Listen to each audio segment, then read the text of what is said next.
Lith will spot it up and hit it. Don't even hesitate, HVL. Reina Perez raining down the three. I mean, Loda Maya is just lighting it up here in the first half. Oh, that pass right to Dana Evans. And we'll go in lefty for the lay-in. Gonna make you pay. We just set foot here in us. Evans tries to wrap it around the backside and does. Kono, open look, got it. What a boost off the bench. Hey, welcome to the show. Here we are, we're ready to go. We were waiting and watching what NC State was going to do. Well, in a season full of ups and downs and sacrifices, we've made it to Championship Sunday in Greensboro, North Carolina. Two teams ranked in the top 10 all season long, now playing for an ACC championship.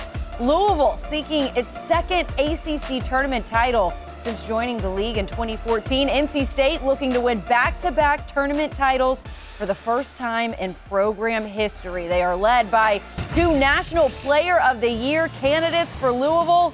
These are the moments that senior Dana Evans came back for. The two-time ACC Player of the Year helped the Cardinals to win the regular season title, but they want more. NC State, well, they do as well, and they've got another star, junior Elisa Cunane and the Wolfpack, trying to defend the title they won last year and pick up their 6th overall ACC tournament title. The ACC championship just half an hour away, coming your way on ESPN2, but right now we are getting you ready for it alongside Coach Muffet McGraw, Monica McNutt, and Kelly Gramlich. I'm Kelsey Riggs. We ended the show yesterday just kind of, going like this because we were so excited for this matchup today. Monica, heading into this one, how you feeling?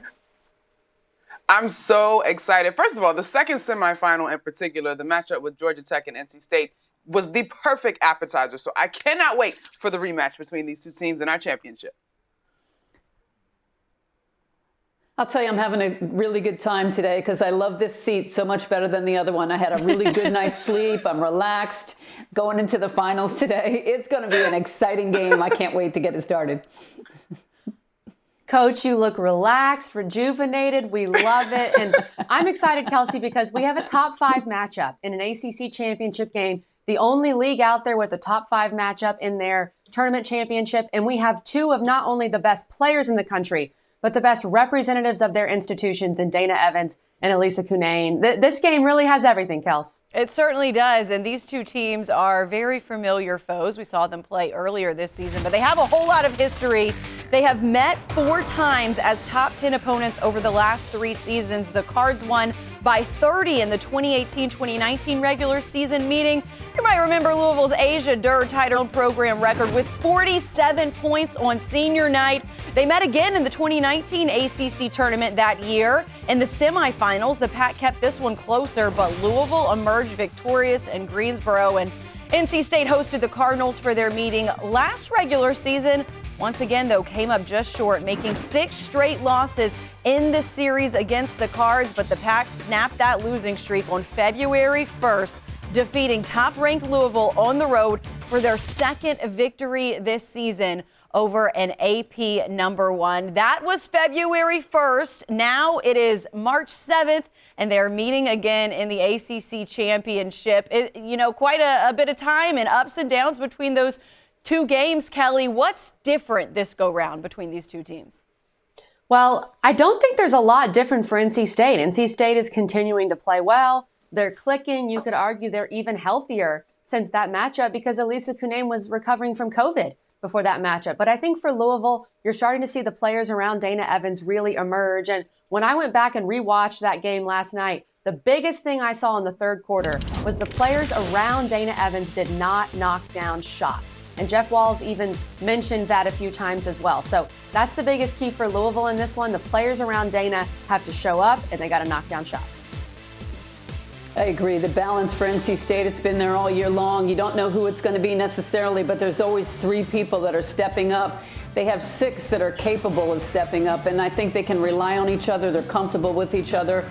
for Louisville, I think it's still a question. Who is going to be the person that steps up? They had some different people looking at scoring yesterday, but as the season has gone on, I think they're still searching. We're certainly going to find out today, but in addition to the supporting cast, we'll call them, not being able to hit shots, I think you got to keep in mind the type of shots that they got in this matchup during the regular season. Louisville is a much better team when they can get some points in transition. And I thought in that matchup back in February, NC State did a really good job of stifling that option. And we know anytime you have to come down in your half-court set and set up, that's a tough day's work as opposed to getting up and down the floor and getting some high percentage opportunities. Another thing that stuck out from the last meeting was the battle in the paint and what Louisville and NC State were both able to do. As you take a look at the numbers when these teams met on February 1st, NC State out-rebounded Louisville by 15, a season worst for the Cards. The Pack also doubled up Louisville in points in the paint, outscoring the Cards 36-18. So, Coach, when you see those numbers, you recognize that it was a season worst for Louisville in that game against NC State. How do they change that this go round, and how important is it? Well, I think they already have changed it because I think Dixon has really emerged. She's somebody that can bang around inside. She gives them really quality minutes coming off the bench. The problem is NC State just has it at every position. They have a size advantage, and their rebounders from the perimeter have been really strong. I do think, Coach, that when we look at that number, we think maybe automatically Alyssa Cunane, who's a beast in terms of her post-up move, and that counts as points in the paint. But I go back to my transition point. Fast break points, anything inside that painted area, those are also points in the paint. So it doesn't necessarily mean that suddenly Olivia Cochran has to be deep in her bag of post moves. They've just got to get action headed toward the basket where it's high percentage opportunities. Mon, it's a really good point. And look, Louisville's not the only team out there that was out-rebounded by NC State this year. NC State, their defensive rebounding rate is 75%, which means their opponents only grab 1 out of every 4 possible O boards. That is absolutely exceptional. A lot of it, too, is Jada Boyd and Kayla Jones. I think Louisville has to be very cognizant of where those players are, put a body on them, box them out, and don't let them use their athleticism to sky in for offensive rebounds. And Monica, to your point, getting out in transition is certainly going to be something that is important for Louisville in this game. It starts with the rebounding, and then if they are able to get out in transition, they've been good at doing it this season. Their points per play, field goal percentage, and total points in transition each rank second in the ACC among Division I teams. They rank top 20 in each category. Kelly, what do they need to do? We talked a little bit about the rebounding and how that can get them started and get moving out in transition, but how do you see Louisville doing that? Well, one of my keys for Louisville is to find a way to get out and run. Rebounding is huge. You get the ball and you go. But defensively, if NC State is making shots like they were in the first meeting, it's a lot more difficult for Louisville to run with the ball. And what's interesting about both of these teams is they're both top 25 nationally in fewest turnovers per game. Neither of them turn the ball over. These two teams are two of the best offensive teams in the country. So Louisville has to rebound well, get out and run, and Dana Evans using that speed. She's arguably the fastest player in the country. When she gets the ball and she goes, she can find her teammates in transition, which is what Louisville's going to need today. That's a great strategy, Kel. But I also think even if NC State is owning the glass still or hitting shots and there's not the rebounds that lend toward getting out in transition, in the half-court set, Louisville just has to settle down. I thought that there was a lot of, oh, Dana's got the ball, we good, when we looked at this matchup in the regular season. And it can't be that. The ball has to make its way around the perimeter. It has to find open players because we saw Georgia Tech do it last night. When Louisville doubles down, there are open shooters. And I think Narika Kono is someone who I'm keeping an eye on. She hit big shots against Georgia Tech. If she can hit open shots today, that helps. No question. She really was a surprise coming off the bench. And again, I go back to Dixon and what she's done lately. I think she's been a most improved player in the last month or so. But it's going to be tough. It's tough to run if you don't rebound. It's tough to run when the other team scores. You can run out of the net. And Louisville has the team speed to do it. The question is, what about their legs? Van Lith and Dana both played a lot of minutes over the last 2 games. But NC State's the team I'm worried about with their legs. Can they get back and stop the transition game? NC State Louisville round 2 coming your way shortly on ESPN2. We are under 20 minutes away from tip-off. Kiana Smith coming off an 11-point game, which helped Louisville take down Syracuse. to get to the ACC title game where they are hoping to take home this trophy. We will take a look at some of the stars on both teams when we come back.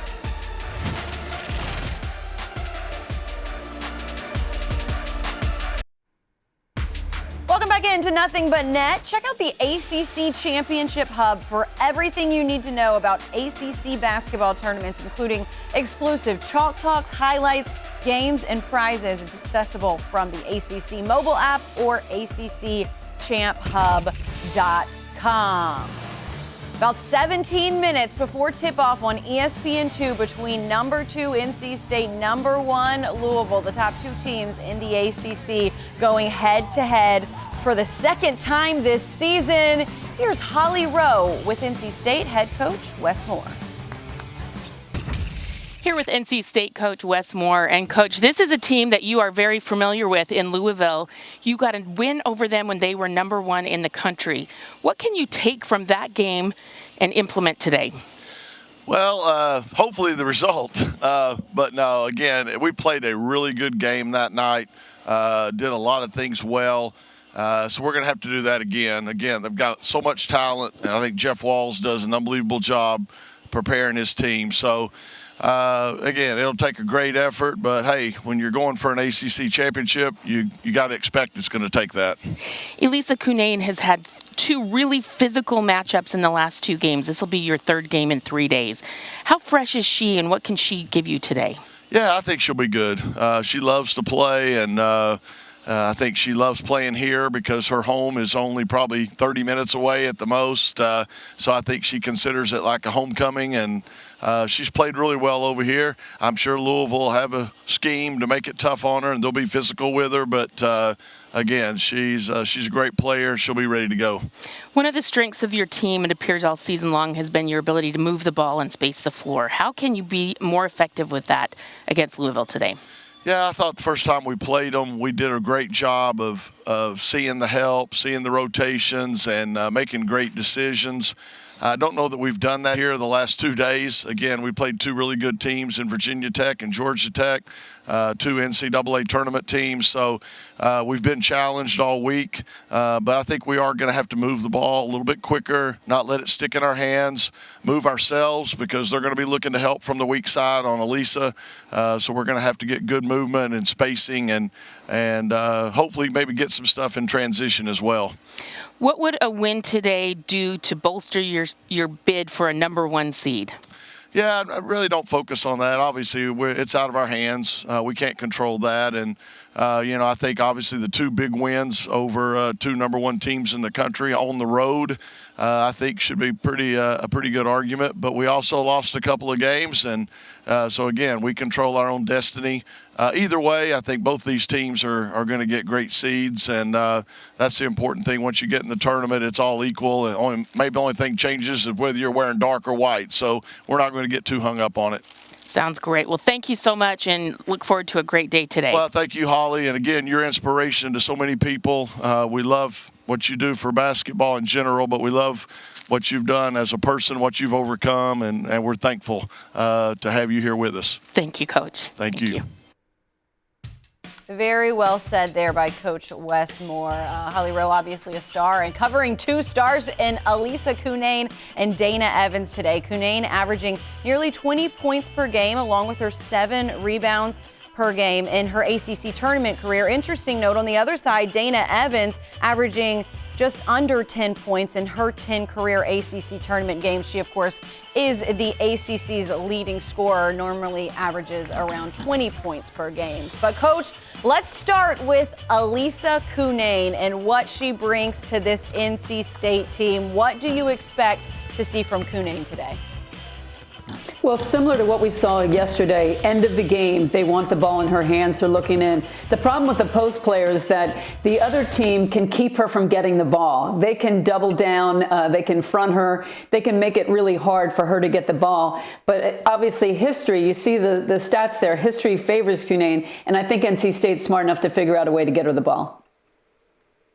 What makes Cunane so unique to me, Coach, and I love your point about guards versus posts. I always say, if I have to pick a star player, whether it's a guard or a post, I'm gonna take a guard because they can have the ball in their hands at all times. But what makes Cunane so unique is that she's shooting 86% from the free throw line. So most of the time, your strategy is to be really physical with a post player inside, foul them, make them earn at the line. Well, Cunane is the only center in the country in the top 50 nationally in free throw percentage. She's so unique in that way. So that's just another part of what makes her such a difficult matchup to contain inside. Monty, on the other side of it, Louisville has the two-time ACC Player of the Year in Dana Evans, who said she came back for her senior year for moments like this and games like this. I mean, what do you expect to see from Dana Evans on this stage today?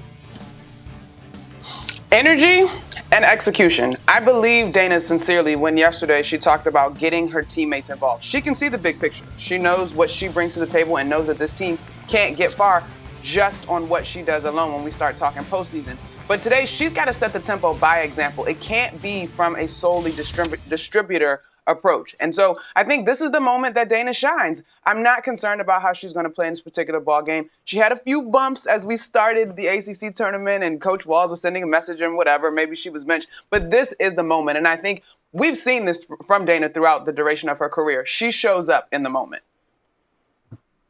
She does. Dana loves the big moments. And I think what's so interesting about her is all year, she's received all these different awards and accolades and everything. And every single time she says she's focused on a championship to the point where I don't even know if she's really enjoyed all the trophies that she's racked up this year. So it's a big stage. It's the bright lights. I think Dana Evans is going to play really well. I think she needs to score it, to your point, Monty, but she's averaging over 4 assists per game for a reason. She does have to get other players involved. And she is so good at balancing that she knows Louisville needs her to put the ball in the basket and get others involved. I expect her to do both today. Maybe a little unfair to look at her past ACC tournaments because she had such a great supporting cast around her. They didn't need her to score in those games. This year is more of a concern with the first 2 games where she wasn't scoring, and that's what I'm looking for now. I think this is definitely her moment. I think her chance to shine, and I think she will. Last time those two teams played, she had 29 points, so was not a super balanced attack, but that is certainly what we've seen from Louisville so far in the ACC tournament. So we will see who is able to step up for both of these teams outside of just those star players today. And one of them, I would imagine, will be NC State senior Kayla Jones. She really does a little bit of everything for them. She ranks top 3 on the team in scoring and rebounding, assists, double-doubles. Kelly, we got to talk to Kayla Jones yesterday about her mentality and what she is able to do to make sure that this team is locked in. And what was it about that conversation that stood out to you the most? Her leadership, first and foremost. And she talked about how when NC State was struggling a little bit with Georgia Tech yesterday in the 3rd and 4th quarters, she said, look, it's on me. I got to bring the energy. I got to get my teammates going. I've got to pick them up when they're down. We've got to make sure that we get the ball into Elisa and keep her going. So I think KJ does so many different things for NC State. She can shoot the 3. She's a great rebounder, a great defender, but her energy, her attitude, her leadership, that's what a senior should do. Her and Kai Crutchfield, both of them were huge with how they brought the energy in that 4th quarter yesterday. Yeah, one of 4 players who scored in double figures yesterday in NC State win. Monica, she mentioned Kai. What do you expect to see from Kai today? More clutch, duh. You already know that's big clutch for this NC State team. But I also expect Kai, to probably draw a lot of the defensive assignment of guarding Dana Evans. Remember, yesterday, Loda Mailatinen was boogieing. She was getting off until Kai Crutchfield took it upon herself to slow her down a little bit. So not only can she hit timely baskets, I think we'll see her really mix it up in terms of the defensive energy and the toughest assignment, which is obviously Dana. We are just minutes away from tip-off coming your way on ESPN2, the top 2 teams in the ACC playing for the tournament title. And 2 of the top coaches in the league as well, as you see Jeff Walls and Wes Moore chatting beforehand. We heard from Wes Moore. When we come back, we will hear from Jeff Walls before the game, and Holly Rowe will catch up with him.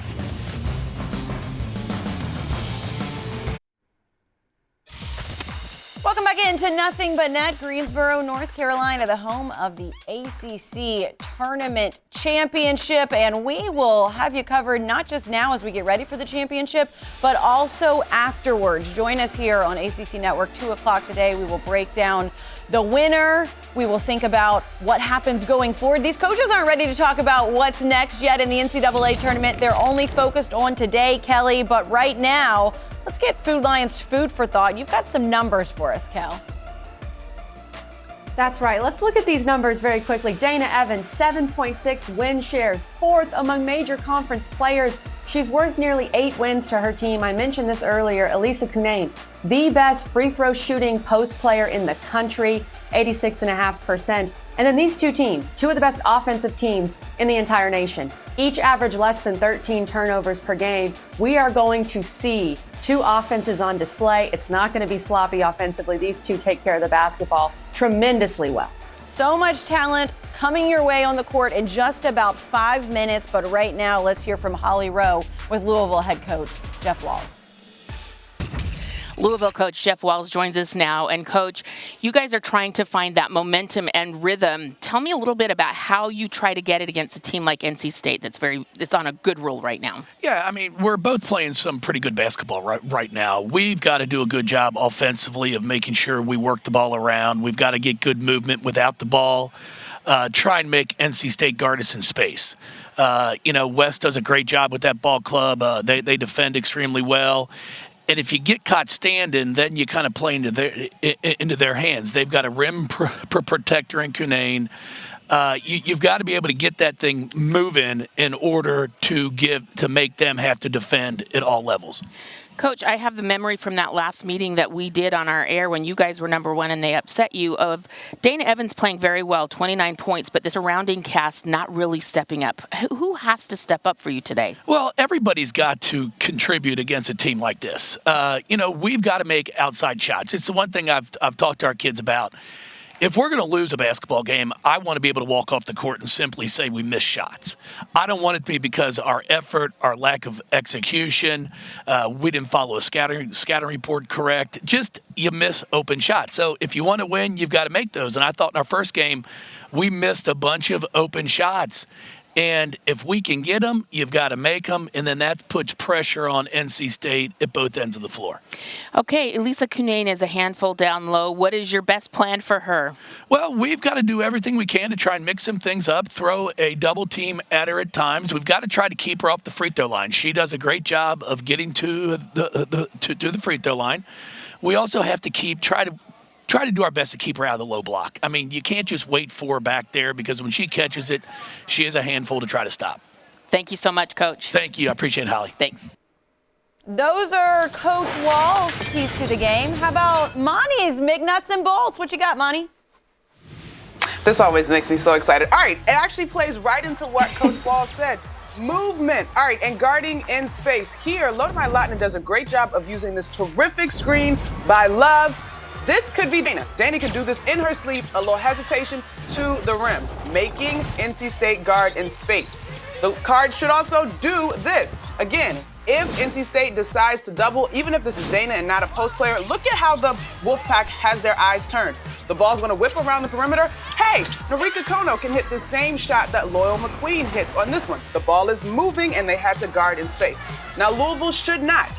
Obviously, Elisa Cunane is probably gonna garner some double teams. And this is great physical defense here by Love. But watch Kiara Fletcher. She gets lost because she's so concerned about Cunane. Jakia Brown-Turner, footloose, fancy free, count the three. Louisville has to defend all the way through the possession. And then here, again, watch the attention that's garnered by Elisa Cunane. Kubai here, great trap. On the backside, though, Loyal McQueen really should have shifted up a bit. This was a really tough pass to that corner. She's too late. Ball swings, cash money for the Wolfpack squad. So if Louisville is going to double Cunane, which is important, they're going to have to make sure that they're communicating defensively. And then we've talked about this balanced attack. If the ball can whip around the perimeter and they can capitalize on the opportunities in which the Wolfpack collapse, then you'll see some of this production that we've seen through the course of the ACC tournament for the Cards so far, and it will bode well for them. All right, Monty, it's time to make our picks. Yesterday, you guys did all pick Louisville and NC State to win and to get here. Coach, you're up first. Who do you have winning this game? I know it's going to be a tough one. And I've been on the fence because I think they're two great teams going at it. I think NC State's the better team, but I worry about 3 days in a row and what are their legs going to be like. They don't have the depth that Louisville has, but I'm still sticking with them, going with their seniors. Really tough pick. I'm going with the star player that I think has a little more star power in Dana Evans. I take the star guard over the star post. I'm going Louisville. I think they do this. Is this the Wolfpack? This is where I'm at. We will see you at 2 o'clock. Flip over to ESPN 2 right now.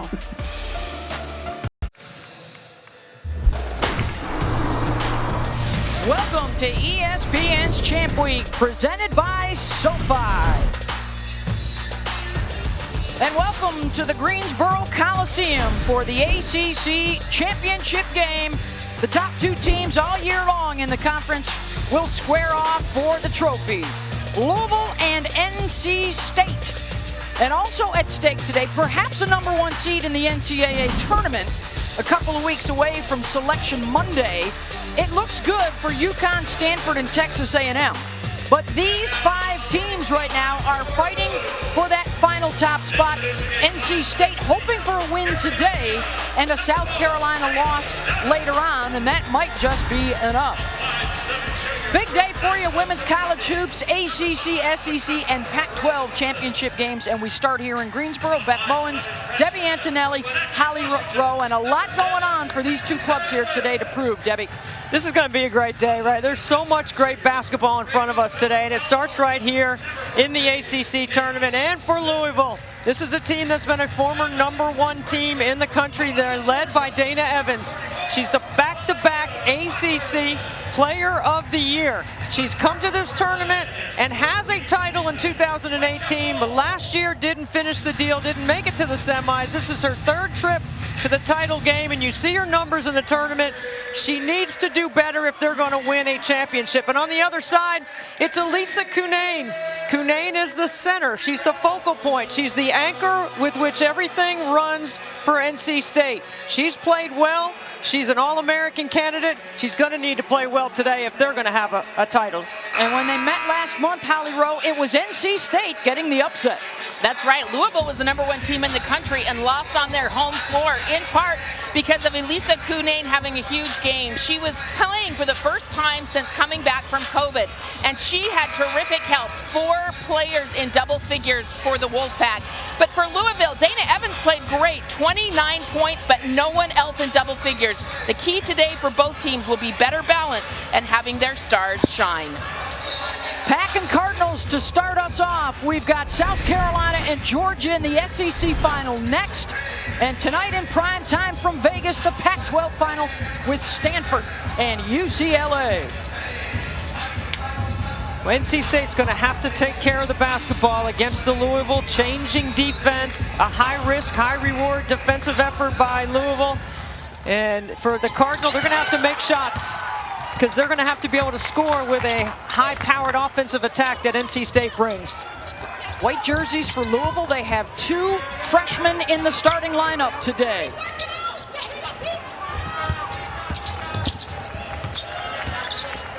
Kiana Smith backs it out. Mikasa Robinson, and here is one of those rookies, Haley Van Lith.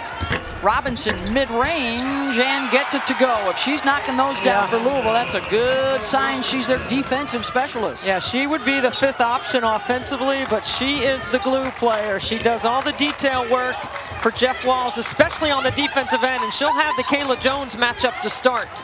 Raina Perez is the grad transfer point guard. She was the difference in the 4th quarter in the regular season meeting for NC State.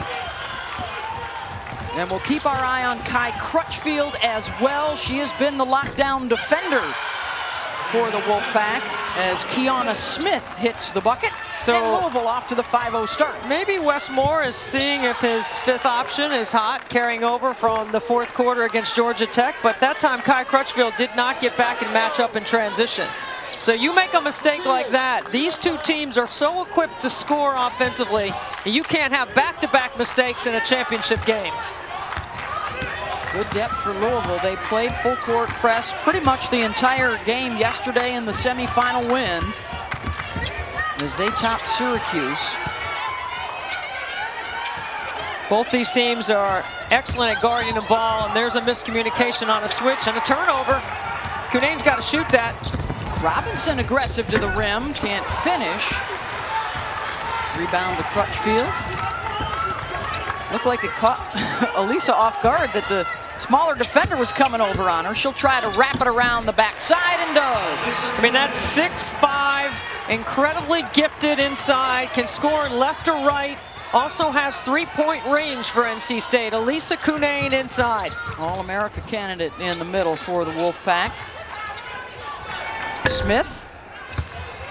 And Elisa has the rebound. Here is Reina Perez. Outstanding in the Big West at Cal State Fullerton before arriving this year to replace Ace Koenig. Over the top, and it's good for Kayla Jones, the senior out of Jamesville, North Carolina. Really great set by NC State. They know Louisville's an up-the-line, overplaying team. It's a terrific time to go backdoor. Here's the other freshman in the lineup, and oh, Olivia Cochran showing off the skills. All right, if this is all about offense today, you know I am perfectly fine with that. Two high-scoring teams getting us going today on our championship Sunday around women's basketball. Louisville likes to switch 1 through 4. Crutchfield off the bounce. Van Lith has it. Haley had 24 points in their quarterfinal win a couple of days ago. Here she is with it. Top 10 prospect out of high school and airs that one out. Still trying to adjust to the energy of a championship game. Well, it's a new environment. It's a shot pressure environment. As good as these two teams are offensively, can you make enough shots under duress? And we expect a few nerves early. Jakia Brown-Turner, who came to the title game last year and played well to help NC State win their first title in 29 years. And Cunane in the one-on-one is too tough to deal with when she gets 2 feet in the paint.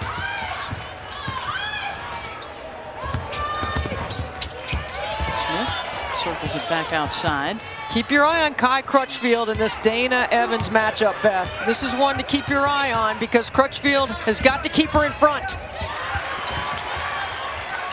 Evans gives it up to Robinson, and after making a shot, she's missed a couple and will commit the foul. So part of the reason why Wes Moore has Kayla Jones defending Mikasa Robinson is because Kayla Jones is his best weak side helper.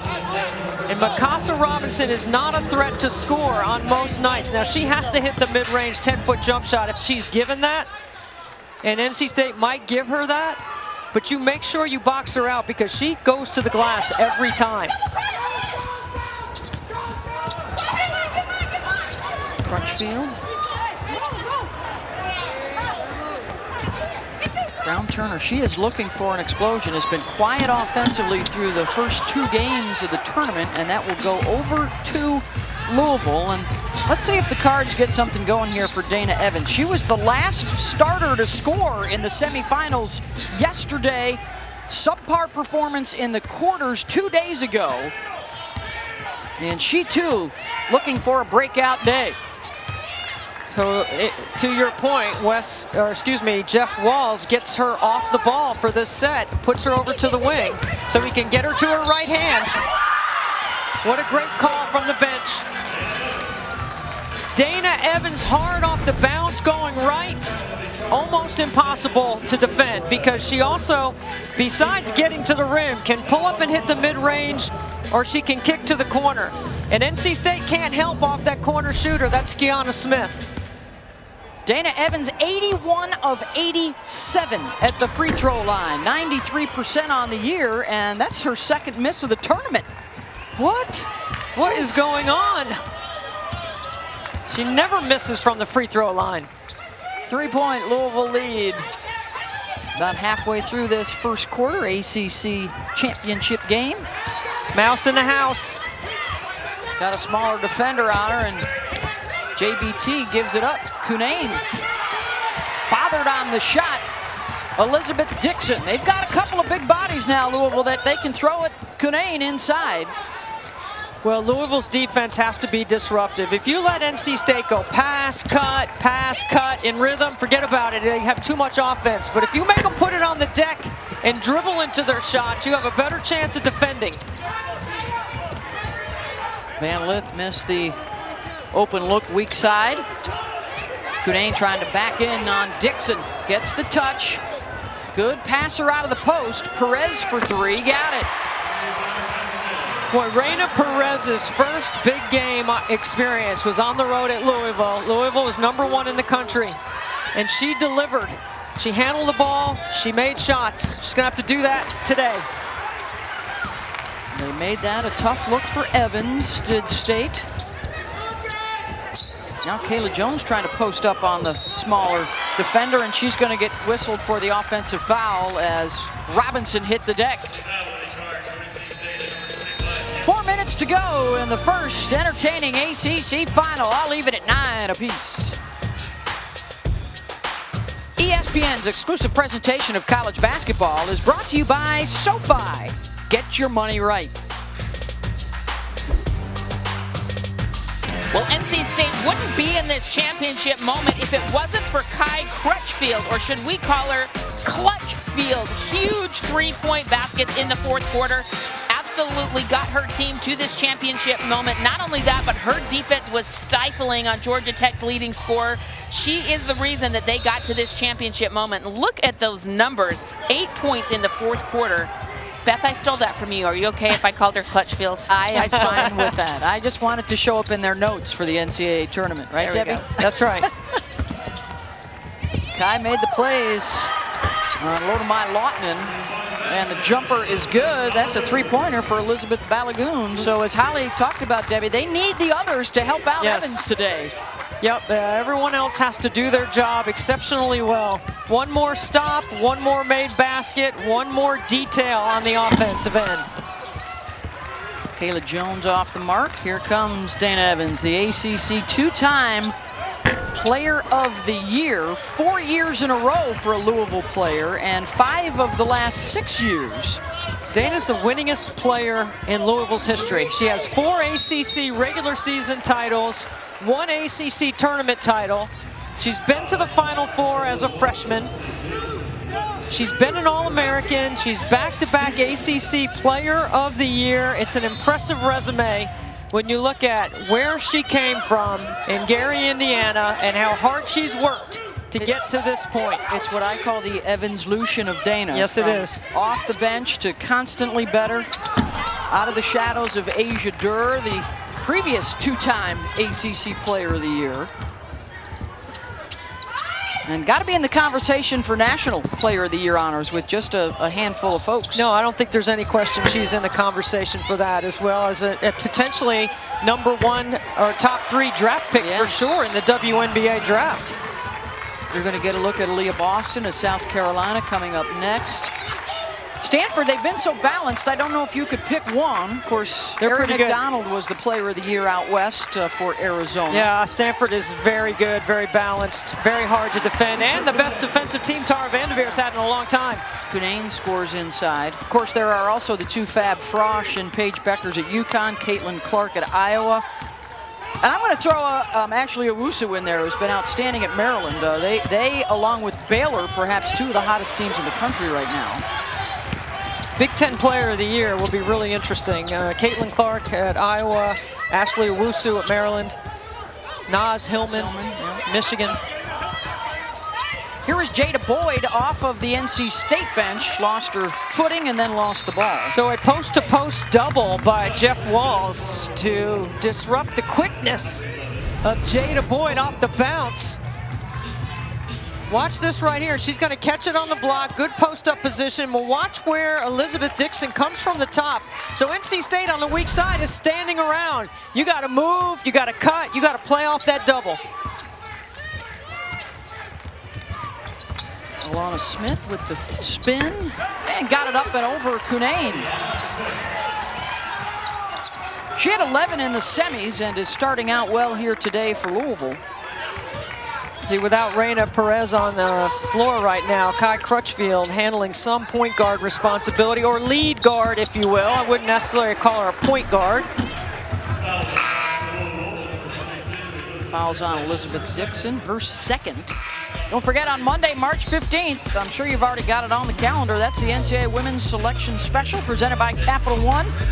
7 Eastern on ESPN, the reveal of the 64-team field. Bonus hour of coverage afterwards on ESPNU.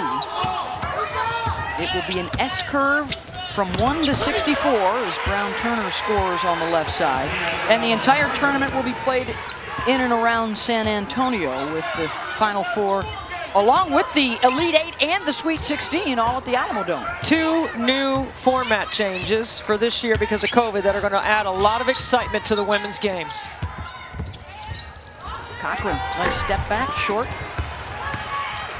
Just like the men, too, there will be a couple of teams on hold, on standby, just in case there is a COVID issue that may open up an opportunity for one of those teams that initially finishes outside the bracket. There could be a replacement as the Wolfpack get the takeaway and the bucket for Jada Boyd. Well, they get a big break right there, but that was a terrific skip pass over the top of the defense by Cunane to give Crutchfield a chance to attack that closeout.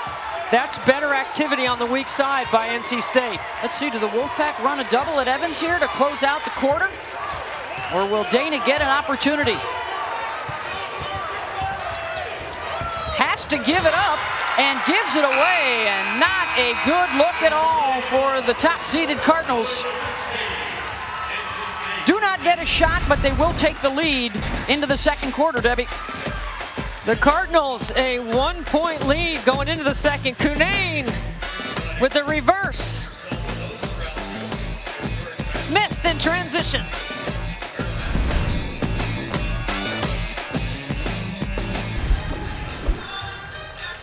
Welcome back to the ACC on ESPN. ACC Championship game, Greensboro Coliseum. Beth Mowins, Debbie Antonelli, Holly Rowe, live and in person for some college hoops. This is one of the stories so far in the tournament. The ACC's Player of the Year has been held in check. The good news for Louisville is the others have helped her out, and they have the 1-point lead as we head into the second quarter. I mean, Louisville has always had good balance this year, and now they've gotten better depth as the season has gone on, and it's exactly what you would want as a coach. And Narika Kono came off the bench yesterday and was a huge surprise. 23 bench points for Louisville in the semifinals.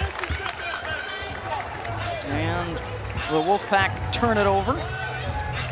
Good change defensively by Jeff Walls, which made NC State hesitate, causing the turnover. Jeff has the Cardinals in the ACC final for the 3rd time in 4 years. They won it in 2018, runners-up in 2019. They got bumped early last year. They come in as the 4-time reigning regular season champs in the Atlantic Coast Conference. Olivia Cochran trying to back in on Cunane, and Elisa's got it. Yeah, Cunane knows they're going to attack her on the defensive end, and she stays vertical and holds her ground.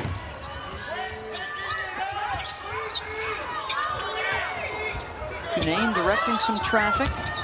They are the defending ACC tournament champs. They won it last year for the first time since 1991 in the K-Yow era. Reina Perez with the raindrop. There's a lot of great graduate transfers around the women's landscape, but I'm telling you right now, she's underrated. She has changed everything about NC State's outlook for the season. Yeah, we're a top 10 team. She's helped make them a Final Four potential team. Best assist to turnover ratio in the league, and Narika Kono confident after a double-digit scoring effort in the semis with her first bucket today. So Beth, I'm a big believer that you can never affect the rhythm of the game if you don't have multiple defensive looks, and we've already seen Jeff Walls change the rhythm for his team with several different defensive stances. What you got for us, Holly? Well, you saw Noriko Kono really get into a rhythm there with that shot. She had 10 points yesterday in just 11 minutes of play. She's from Japan. Jeff Walls flew over 20 hours to go and meet with her and her family in Tokyo. They met, they all took trains, met together in Tokyo, and then they all departed, and Jeff flew from Tokyo back to Ottawa on another recruiting visit. He said, somebody sent me some videotape on her. We liked what we saw, and she has literally come a long way. She has suffered some real homesickness, though. She hasn't been able to go home to see her family because of the pandemic, and she's really playing great for Louisville. The dedication of the coaches on the recruiting trail. You go end to end all over the world to Yep. find the right mixture of skill set and character to continue to build your culture. And it's going to change even more in the coming years, right? With the transfer portal as active as it is now around college athletics. So I mean, forget about it. A lot going on. Forget about a it, lot Beth. of movement. A lot Free, of movement. it's free agency, and everyone wants to take their talents to South Beach. Cunane, the skip. Boyd got a little too deep and then spent too much time in the lane. So Jeff Walls has had a terrific game plan for Jada Boyd because she is by far the most explosive player for NC State. They brought a double, they've played zone when she's in there, they've mixed up their coverages on her, and the last 3 times she's touched the ball, she has hesitated. It's exactly what you want her to do. Winningest coach in Louisville history. He knows all about Jada Boyd. She dropped 16 on the Ville in their regular season matchup. A win for NC State. The first team ever to beat 2 top-ranked foes on the road. And they will score inside, and there's Boyd over Kono. Maybe that'll give her some confidence because that is a terrific high-low feed in their transition game. Not their primary break, their secondary option. Evans can't knock it down. Louisville now 1 for 5 in this second quarter, and the turnover a little sloppy for the Pack. Let me say this about Jeff Walls and Wes Moore, Beth, because they both are incredibly analytical coaches. Okay, they're all about game planning and their analytics, but they have great instinct and feel for the game, and you can see the adjustments that both of them have made so far in the game. They know each other so well. Smith able to knock it down. She's got 9 to lead all scorers. And it's Louisville back on top.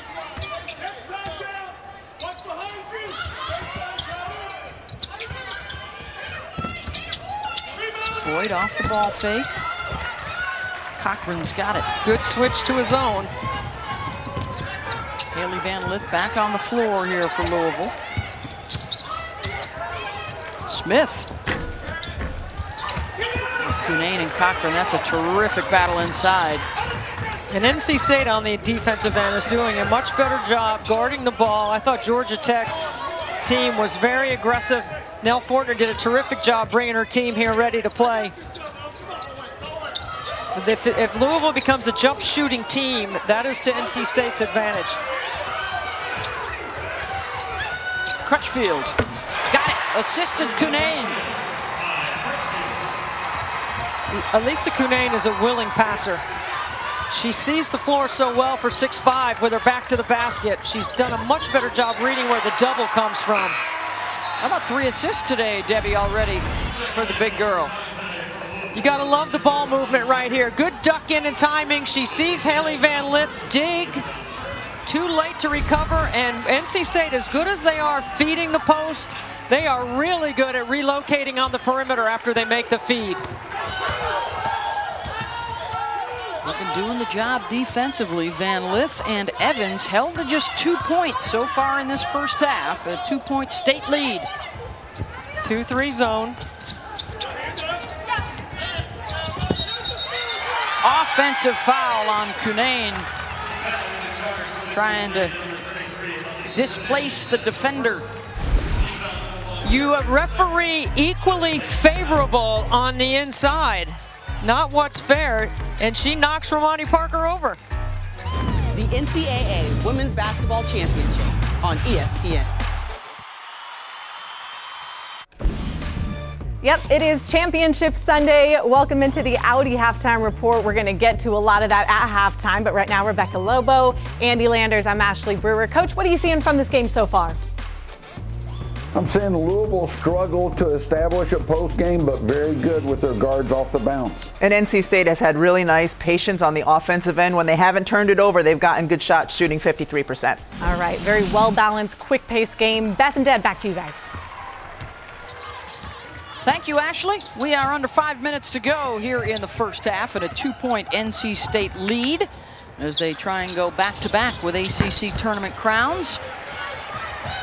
A lot on the line for NC State with a really good resume. They need some help probably in the SEC championship game coming up next.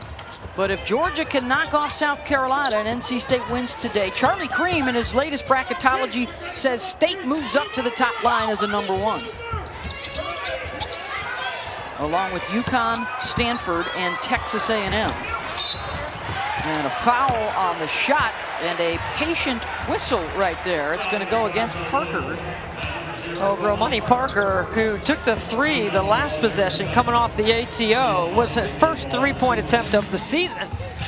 I don't know if that's a secret weapon Jeff Walz has been building on the side that we weren't aware of, but she's gotten a lot of playing time here in the postseason. She's not a player that he has used in the regular season a lot. Big day of college hoops for you. Champ Week rolls on today. We got 2 more women's title games for you on ESPN2. The SEC final coming up next. Surprise Georgia against South Carolina, and then Stanford UCLA tonight in prime time. And on the men's side this afternoon, regular season finale, Texas Tech and Baylor, big time NCAA tournament implications on the men's side. That's at 4 o'clock on ESPN.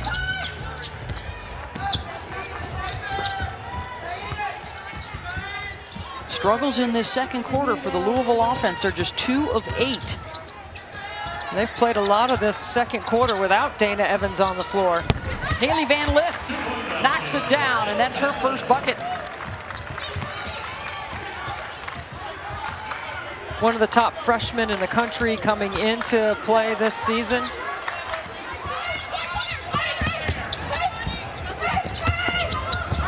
Perez throws it away into traffic. Smith, patient, hesitates, takes it to the rim, and misses the gimme. State comes out with a Jones. Brown Turner on the run. Crutchfield spotting up short. And a reach-in foul going to be called against State.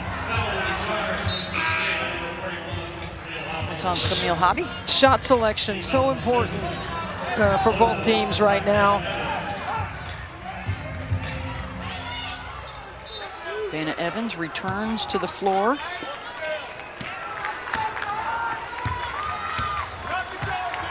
.10 below her average, and her field goal percentage under 30% through the first 2.5 games of this tournament. 1 for 5 to start today. She does not get a look there, but Haley Van Lith does and is fired up after back-to-back makes. That pass-through cut or that ghost screen that Jeff Walz likes to run in the middle third of the floor, very effective because if you don't communicate defensively, you allow that open shot. Got the last 5 points for Louisville, and they're back on top. Jones spins into the double team and is the last to touch it out of bounds. The NC State looks flat-footed. They don't look like they're connected. This is a dip in their emotion in the game. Now, their emotion is going to go back up as the game comes towards a close, but right now they look like they better pick it up a little bit because Louisville's got the momentum. And you better guard Haley Van Lith. She's hit the last 2 buckets. Jeff Walz doesn't overcoach it. If you got a hot hand or somebody scores, they go right back to him. Good anticipation by Kayla Jones. Perez. Weak side of Crutchfield. They'll get another look from deep. And out of sorts now for NC State. You know, without Cunane on the floor, they don't have that similar low post game. Like, they can play to and through her because she's such a good facilitator. You already mentioned she has 3 assists in the game. And Wes Moore is using his minutes with Cunane around a one-possession game to kind of save her for the second half. Trying to ice Kono and keep her on that side of the floor. Boy, the Pack have picked it up defensively, getting in people's grills. Evans with contact, offensive foul. That's her first. And look who it is, taking it on the chin, Crutchfield. You referee the defense here. Does Crutchfield beat her to the spot? And does Dana Evans lean in? I'm not sure. No, it didn't look like it there on the replay, did it? No, but we get the benefit of a second look. Under a minute and a half to go here in the second ACC championship game.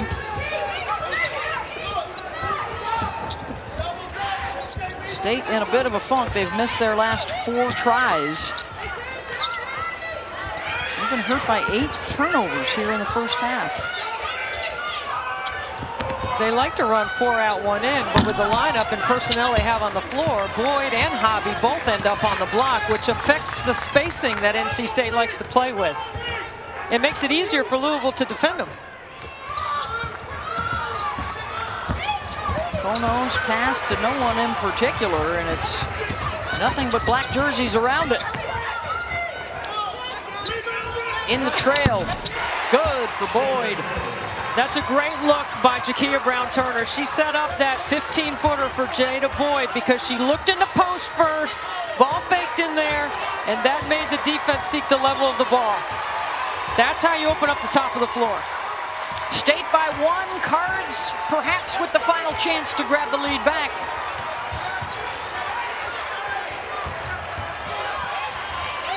Evans' pass picked off. And out of bounds. It'll stay with Louisville, 6 seconds left. So the last time Louisville had the last possession of the first quarter, they turned it over. They went to their horn set. They're going to have a sideline out of bounds here. Debbie, would you like to see Evans go one-on-one here? Keep I would the ball like in her hands. 1-4 low, clear it out, let her go. Yeah. Here she is. ACC Player of the Year, and she gives it back to Van Lith. Well, he prefers Van Lith to take this shot. Does not get it up. Bad clock management at the end of the first and second quarters for Louisville. Missed chances. And as a result, it's NC State, I believe, with perhaps a second left. It ended up being a shot clock violation. Catch and shoot.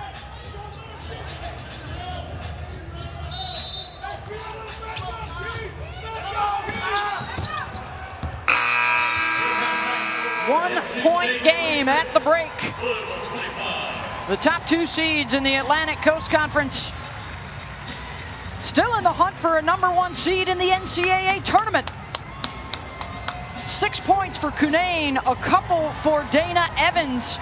Louisville did not score in the final 3 minutes of the half, and as a result, they are down a point to the defending champs. And let's check in right now with Holly and Wes Moore.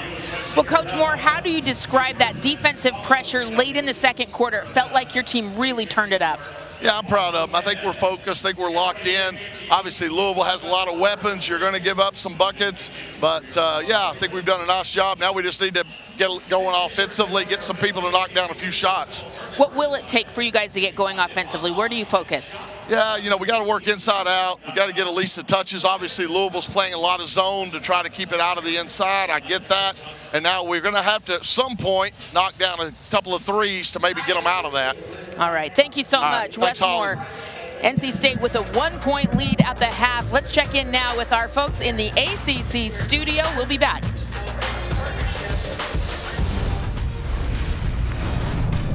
It is Championship Sunday. Welcome into the Audi Halftime Report. Ashley Brewer, Rebecca Lobo, Andy Landers, and great game we're watching right here. This is exciting. 26-25 NC State leading Louisville right now. Coach, what are you seeing from this game in the first half?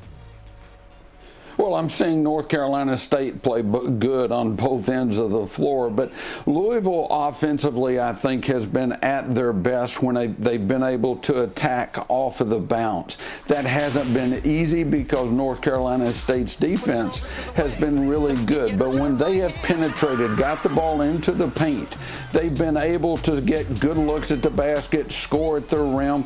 They also have been able to get some inside out off of penetration for threes. Louisville off the bounce has been effective. When they have passed the ball, moved the ball around the perimeter, North Carolina State has stopped them. They have stymied that offense.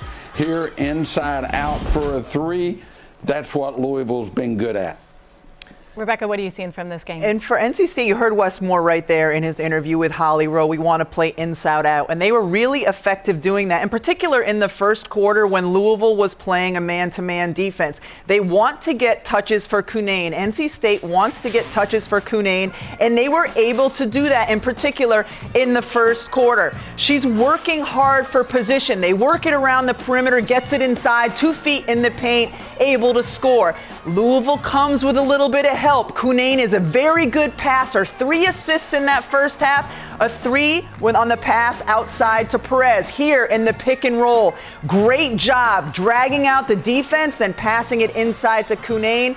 Once again, she ducks in. She's a willing passer, passes it back outside to Crutchfield for the 3. NC State was really good when they went inside out. It became harder in the second half because Louisville went to his own defense, but it's important for them offensively to have Cunane involved. Yeah, they're definitely pressing that Louisville team, shutting down Dana Evans quickly, but right now we're seeing 26-25 NC State leading. For now, we're going to send it out to Charlie Cream, who's helped us going to make sense of all of this when it comes to the bracket. What are the implications of this game we're seeing right now and how this may all play out in the bracket?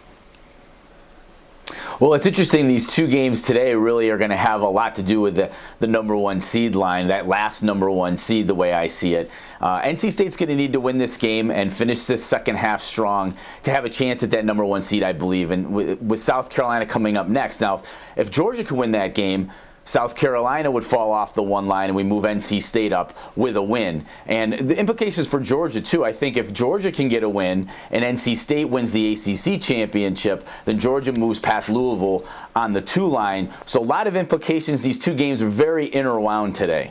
Charlie Cream, thank you so much. Appreciate you helping us break that down. Right now, we are in the middle of the ACC championship game, 26-25. NC State leading Louisville. You're watching the Audi Halftime Report. This halftime report is presented by Audi. Future is an attitude. Yeah, we're seeing Mercer lead 27-18 right there. And Elisa Cunane just playing great. 6 points, 3 assists in this first half of this ACC championship game. You're watching the Audi Halftime Report.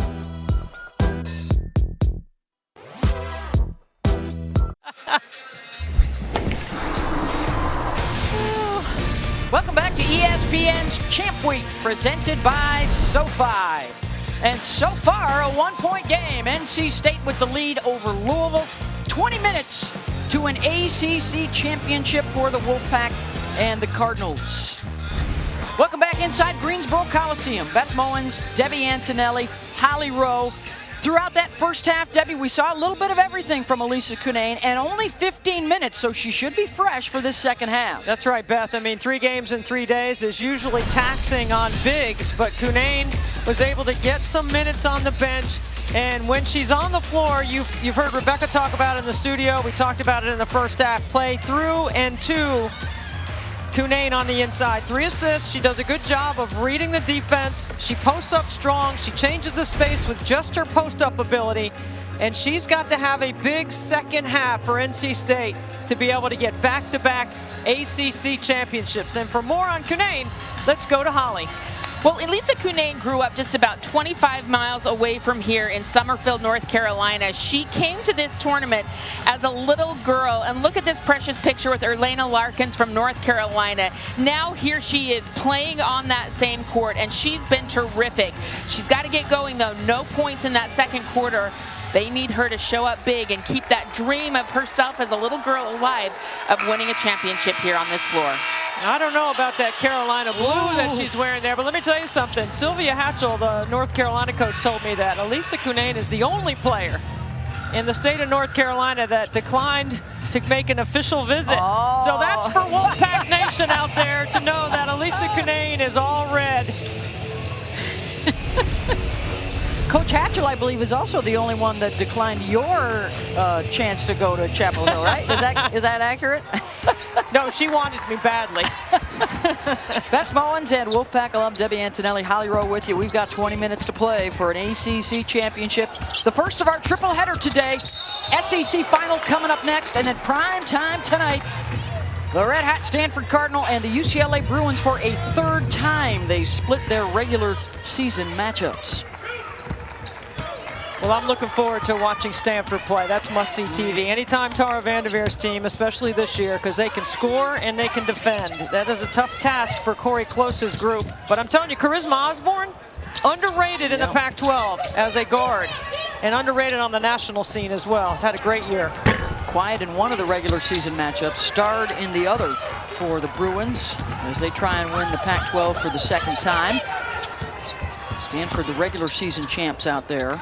Of course, a lot at stake in the SEC final. Georgia moving up in the minds of the NCAA Tournament Selection Committee. And for South Carolina, it's a foul here on Cunane, her second. For South Carolina, after they lost the regular season finale to Texas A&M, a chance now to probably lock down a 1 seed in the NCAA tournament if they win coming up next. Dawn Staley, Joni Taylor.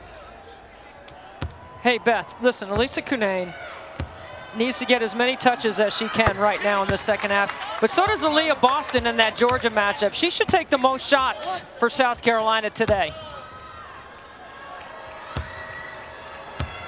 They only had the one free throw attempt in the first half, did Louisville. And they will grab the lead back thanks to Olivia Cochran. Lana Smith led them with 9 points in the first half. Balanced attack for the Pack through the first 20 minutes. Here is a catch for Cunane. And a move to the rim for two. Good post-to-post screen inside by Kayla Jones, who's been quiet offensively, but has done a really nice job with the detail work. Van Lith off the crossover. That's not the shot, Beth. That's not what Jeff needs. Jeff Walz wants his team to move the ball, and when you don't take shots in the offense, then you cannot get back in transition in time to match up. And Jakia Brown-Turner takes advantage. Got to the left side for a 3-point lead. Raina Perez really jumping out, trying to keep that ball on one side of the floor. Here is Dana Evans. Good help from her teammates in the first half. Let's see if she takes on a heavier load here in the second. Misses her first shot opportunity. And a little bit of frustration from Dana. She's 1 for 6 today. So this is a real character building opportunity for Dana Evans because she has struggled in this tournament shooting the ball. But there was a point in the quarterfinals where she decided that she was going to make plays for others, and she did that, and her team won. And this might be a time right here to help get herself going by moving the ball. Cunane immediately doubled, and a reach-in foul will be called on Kiana Smith. Now this is a tough two right here by Evans. This is a contested drive to the paint in a crowd, off balance. Not a good look. This is the ACC's leading scorer, better than 20 points a game. Nobody on the men's side in the ACC scored 20 points a game this year. Off the backboard and in for Brown-Turner, and she's hit a couple in a row. And the biggest lead of the day for NC State.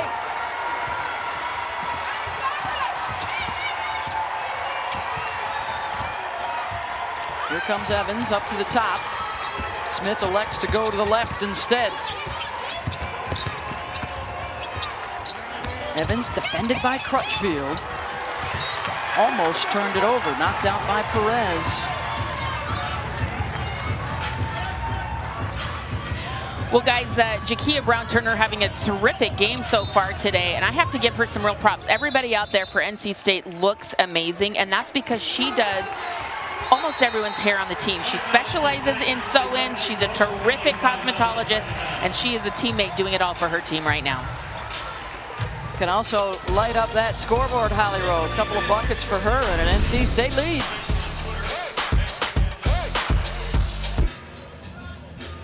Well said by Dawn Staley after the semifinals yesterday. A couple of African-American females leading the way for Georgia and South Carolina in our SEC championship game coming up next.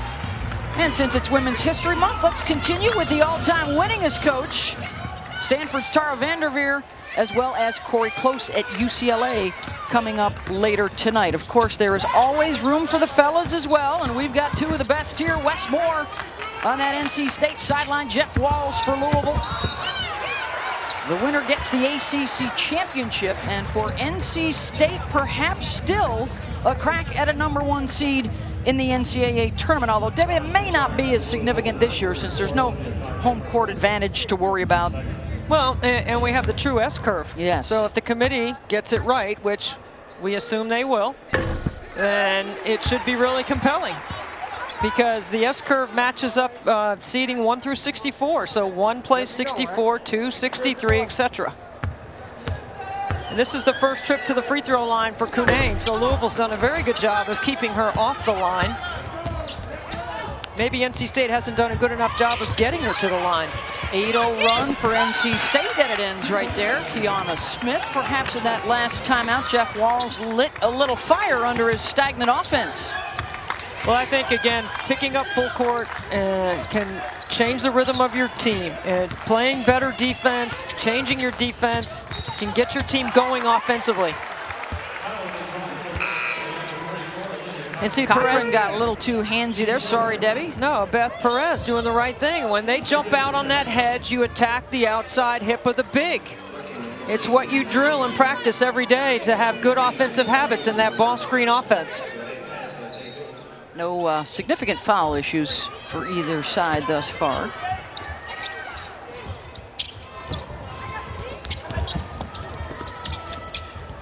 Brown-Turner gets it into Cunane, immediately faces up and gets stripped from behind. Smith running with Evans. Dana leaks out behind the line, finds a driving lane and the window.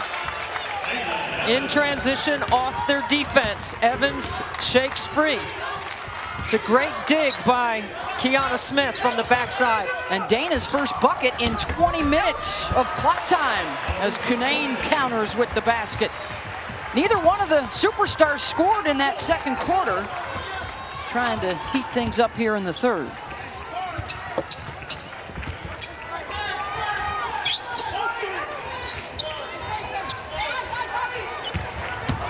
Crutchfield got caught in the screen. Evans with a little space, missed it. Boy, she's made that shot a million times. 2 hard dribbles to the elbow. Cunane. Hard. See, Cocker's not letting Cunane catch it with 2 feet in the paint.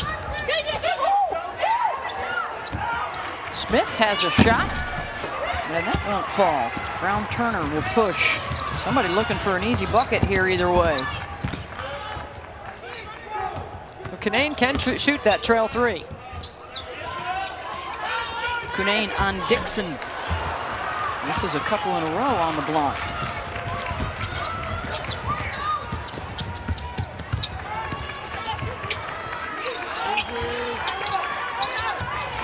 Cochran. Dixon mid-range, good. Nice work inside, good interior passing. We haven't had a whistle in a while. Little fatigue setting in, maybe. Third day in a row for these two teams. The top 2 seeds in the ACC Tournament Championship game. Brown-Turner.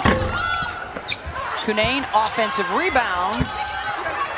Misses a third straight.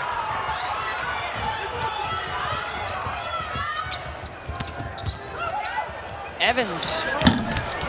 Now, the degree of difficulty on some of the shots Dana has taken have been probably not the best choices. 2 for 9. Kayla Jones going to work. Another missed layup for NC State. So they're getting the ball where they want to. They're not finishing the plays. That's 3 basket opportunities at the rim. And they've missed 5 chip shots now in a row and missed an opportunity to bust this thing open a bit.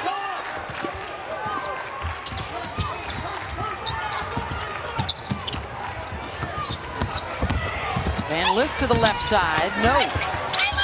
Got her own miss, heaves it back to Evans. Dana into the lane. That one was bothered by Cunane. Cochran, multiple opportunities for the Cards. Cochran using that strong lower body to clear out some room. Big rebound inside. Jakia's pass errant into the first row. 1-point game, 3 minutes to go in the third. This is how you rebound in traffic. Cunane affects the shot.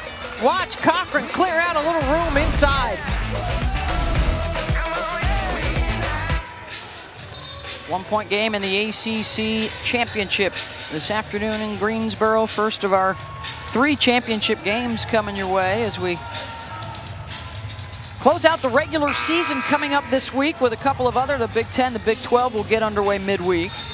NC State looking to repeat, and Louisville looking for its 2nd championship since they joined the ACC a handful of years ago. They won it all in 2018. Well, I've been fortunate enough to win 1, but I don't remember the 1 we won. I remember the 2 we lost. Oh, no. Dixon got it to go. I mean, it's been around for 44 years. It's the longest running tournament in women's basketball history, Debbie, and certainly a special moment for the team that's out there on the floor when the balloons descend from the rafters. A coveted crown is the ACC championship.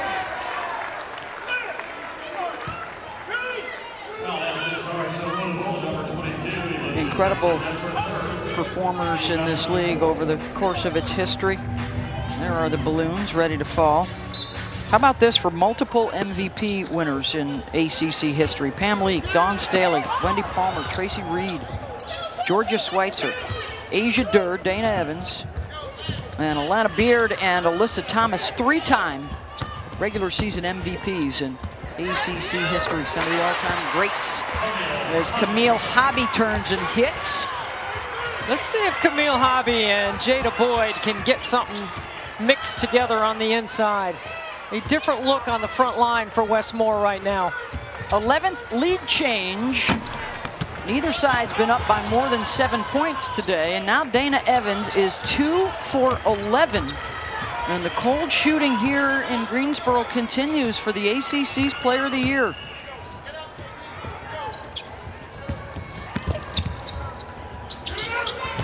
Of course, reminder, she has been as clutch as anyone in the country in the final 5 minutes of ball games. See, that's her time is still to come. A huge mistake by NC State. You dribble into the switch, and Jakia Brown-Turner has a big on her and dribbles right back to let them switch and trap her.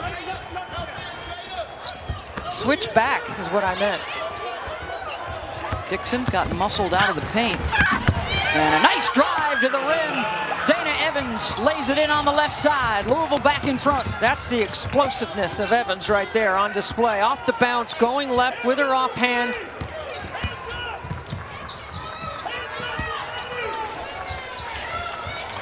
Hobby thinks she's got the advantage. Tough shot, good defense by Dixon. Here comes Evans, 3-on-2. Smith running the floor, and 1 for Louisville.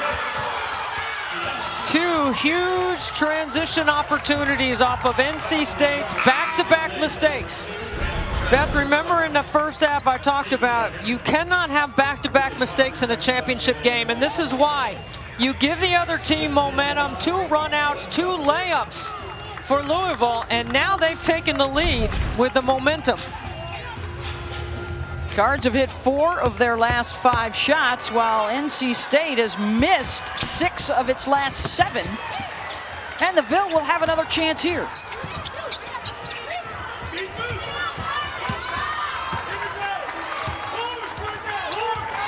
Jeff Walls signaling the play from the sideline. He's sensing Dana needs a shot. And Dana gets a shot. That's why he goes to Horns, 2 bigs on the elbow, and let her attack off the bounce. Now you're seeing the confident ACC Player of the Year back-to-back show up in a big moment. She's changing the game right now, Beth. 12-2 run over the last 4 minutes for Louisville. Final seconds of this third quarter. Brown Turner, the kick out. Perez fouled with 2 seconds to go by Evans. That'll be the second on Dana. Neither side in the bonus. Oh, check that. That will be the 5th on the cards. Freebies for Perez. Well, this is an important play right here for Perez because with 2.7, a poor decision there by Louisville to foul.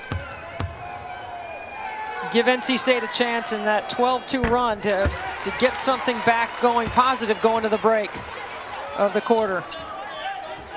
After a 2-point first half, Evans with 6 in just the last couple of minutes, helping turn things around for the Cards.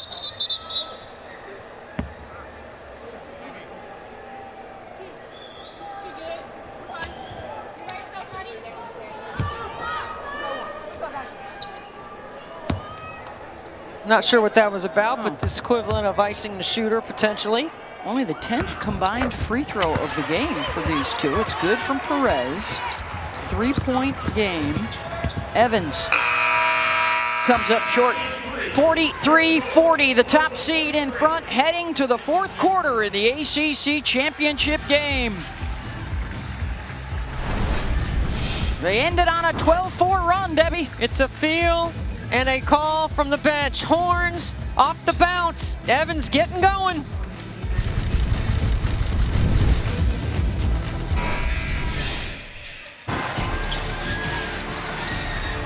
This was what happened at the end of last year's semifinal here, Debbie. Yeah, Dana Evans doesn't finish this play, and Florida State goes on to advance to the championship game. And since then, Dana remembers. She used it as motivation through the year because that was the last time they suited up last year because of the pandemic. And this year, she has been a closer. That has become who she is at the end of the games. And now you can see she's starting to get hot, and she knows this is her team. She told Holly yesterday, it's my team, my responsibility. She's the only senior, and she's the winningest player in their history. If they're going to win, it's going to be because Dana Evans is going to make plays right now. Holly? And that's right, guys. I know we've been talking about what she hasn't done because she has struggled here at this tournament, but think about this. She has started every single game this season, despite going through COVID, playing almost 33 minutes a game. She has been the heartbeat of this team all year, and even when she's struggled, she's doing a lot of other things, defending well and trying to be that voice down the stretch. Winningest player in Louisville history. Not Asia Durr, not Angel McCautry, not any of the other greats they've had. It's her run in recent years, and she'd love to cap off this last regular season with a championship. Here she is, ball in hand. Good help. Kono got to the rim. I mean, maybe got away with a travel.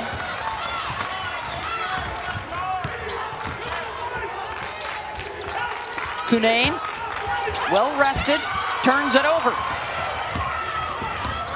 She didn't play those last couple of minutes of that third quarter. Evans in the trail for 3. Got it! Uh-oh. Uh-oh. The top seed doing the talking now. A 17-4 run. And their biggest lead of the day.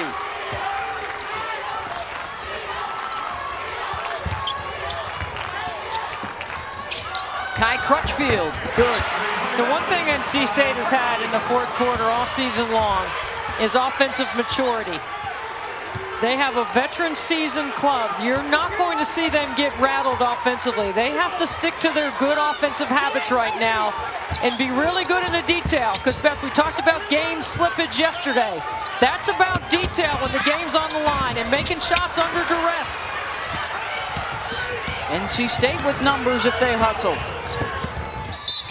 And Boyd fouled by Parker. Game slippage is something you anticipate can happen when the most important moments of the game happen. That's about making sure your screening angles are good. You run the floor hard and wide. You make sure you go to the glass. You box out and you close out.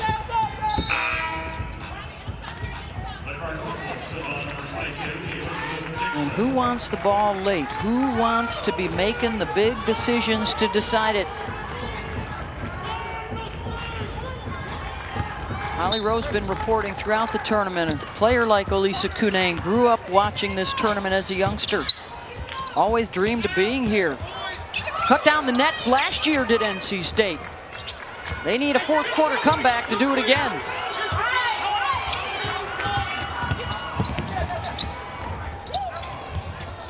Cunane immediately doubled, kicks out to Perez.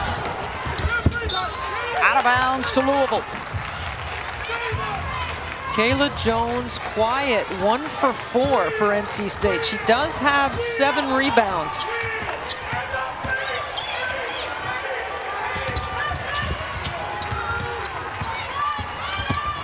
Smith to the right side, no. Big play by Cochran to get him another look. Cochran again, and a foul inside. Olivia going toe-to-toe with Elisa.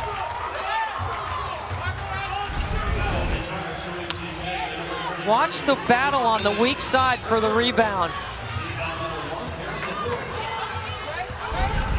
How about the want-to from the freshman and the third foul on Cunane?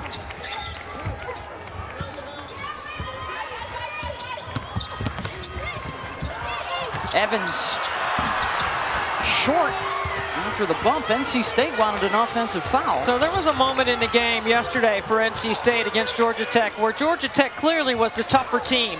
NC State's got to get tougher right now. Cunane fouled. You got to get tougher. You got to play through some things that don't go your way. And getting the ball on the block to Elisa Cunane is a good idea. Nobody feeds the post better than NC State. That is the 4th personal foul now on Liz Dixon. First one in trouble here. Just under 7 to play.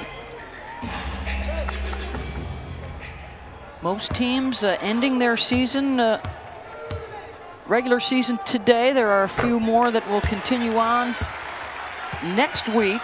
And of course, it all leads to Selection Monday, March 15th at 8 Eastern. And then right after the selection show, sign up for the Women's Tournament Challenge on ESPN.com. Fill out your bracket, see how you match up against the experts. Entire tournament will head to Texas with the Sweet 16, Elite 8, and Final 4 all in San Antonio. Jeff Walls has played 10 players. Mikasa Robinson checks in, Beth. Running the point right now. Smaller lineup on the floor for Louisville. Yeah, they're going with 4 guards. Van Lith tries to relocate. Perez on her defensively. On that left hand, nice feed to Robinson. What a great cut. She's the glue, Mikasa Robinson. A nice find by Van Lith.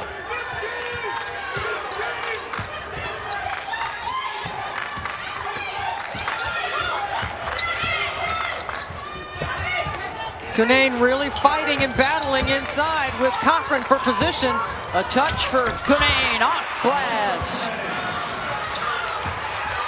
15 now for Lisa.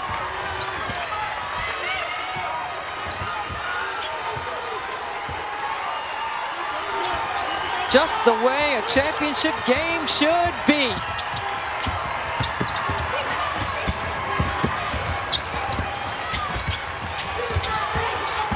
Cochran now trying to post up, faces up. Working on the All-American. Good for Cochran. Big girl's going to work right now.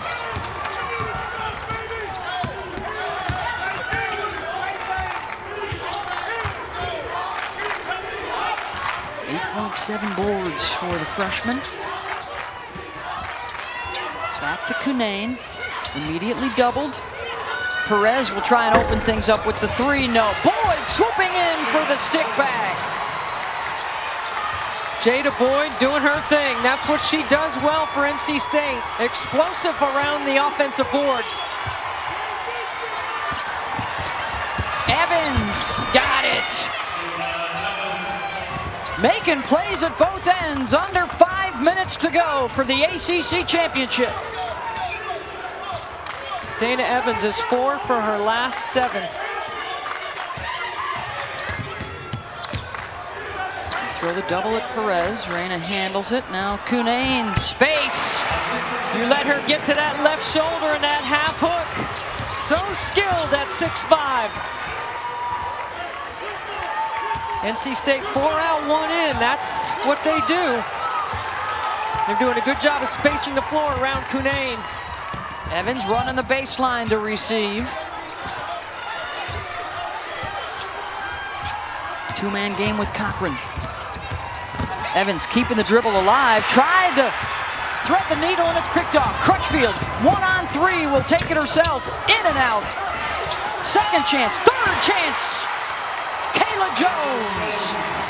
Couple of big offensive rebounds for NC State. Look at Jeff Walls is going, calm down, let's execute.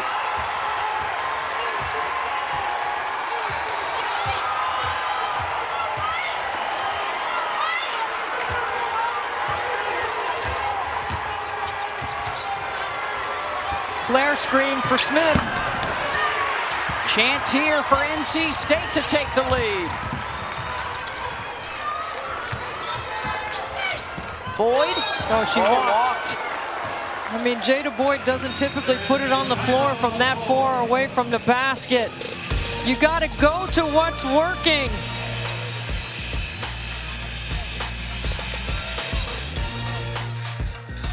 ESPN's exclusive presentation of college basketball is brought to you by SoFi. Get your money right.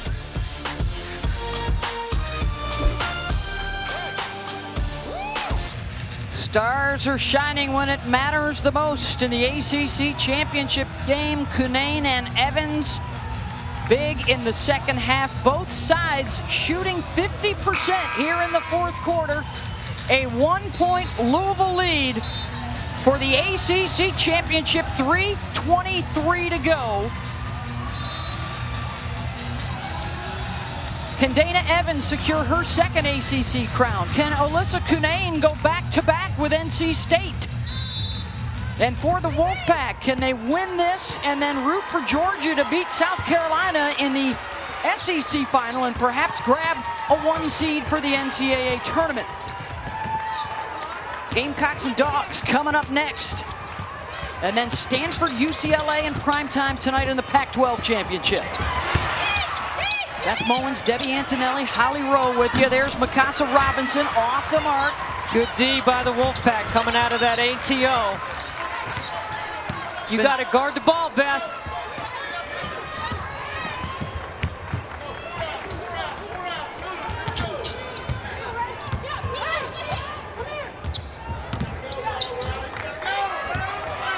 Under 10 on the shot clock. Perez working with Cunane. Elisa's got the mismatch. Instead, Jones will fire from deep. Good box out, but perhaps too good from Louisville and a foul. How about the confidence of Kayla Jones, the senior? Has not hit a lot of shots today, but has 10 rebounds to go with her 4 points. I've said all season she's the best hybrid 4 in the country. A hybrid 4 not only shoots the 3, but can make decisions on the top of the floor and play in that ball screen offense and motion offense that Westmore likes to play. I don't think there's anybody else like her in the country. Timeouts available for both coaches. Fouls to give for both sides. 1 left to give for Louisville. Possession arrow is with the Cards. Boyd calling for it. From a tough angle, Cunane, second chance and a foul on Cochran. Boyd's got Mouse in the house and tries to counter. When you catch it that deep, you got to explode and score over a smaller defender, and Cunane bails them out with another offensive rebound here in the fourth quarter. Third foul on Cochran, 4 on Dixon for the 2 big girls trying to defend Cunane. Lisa now with 18 points, 8 rebounds. Well balanced on both sides today. Gets a pair there for our 13th lead change of the afternoon, and it's State by 1. We're under the 5-minute mark. Well, that usually means it's Dana Evans time for the Ville. Number 1 in white.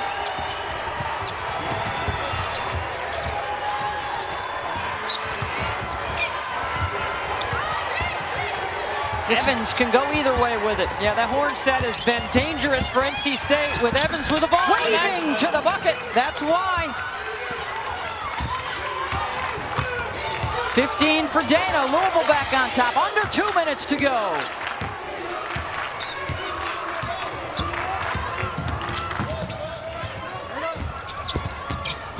Cunane with position. Kick out Perez 3.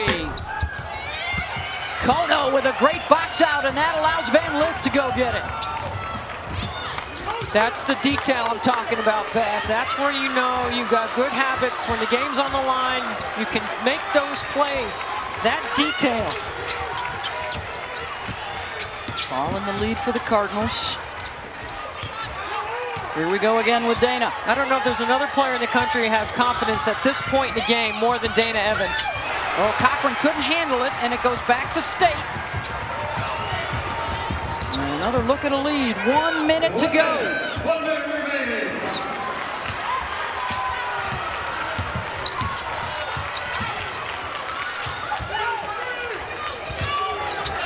Oh, great up screen. Cunane left side foul. That's the 4th on Cochran. Good set by Westmore, and he saves it for inside a minute. We have not seen that up screen for Cunane all game. Watch the screen come from Crutchfield, and they're actually late delivering the basketball. Cunane was open, and because they were late getting it to her, Cochran was late getting there and creates the foul, and Cunane at the line where she has been good all year. 5 of 6 today.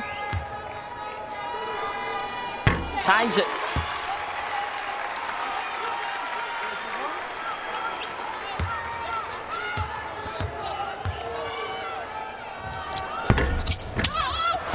Misses the second.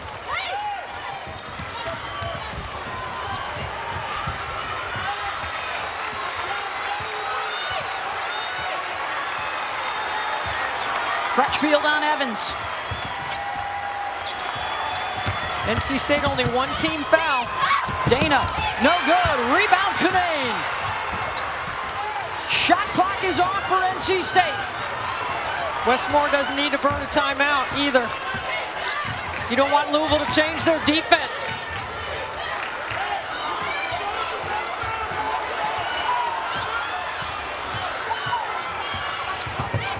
Perez will keep it and take it and hit it with 2.1 to go. Timeout Louisville to advance to midcourt. And it's the newcomer, the grad transfer. After Cunane was covered, she held it and hit it. I love this strategy. No timeout. You look inside. Perez with a big bucket for the Pack.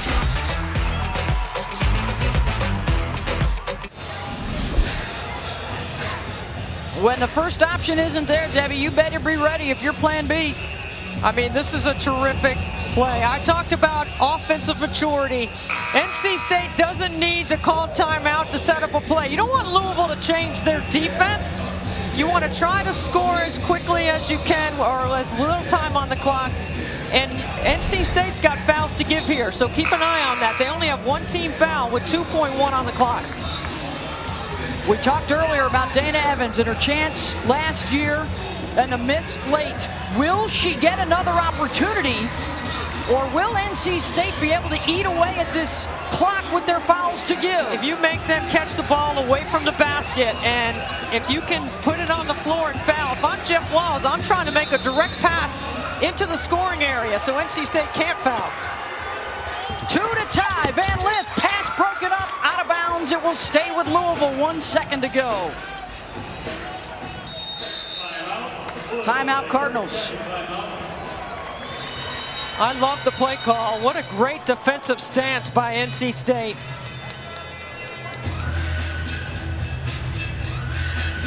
One second to go for the ACC championship.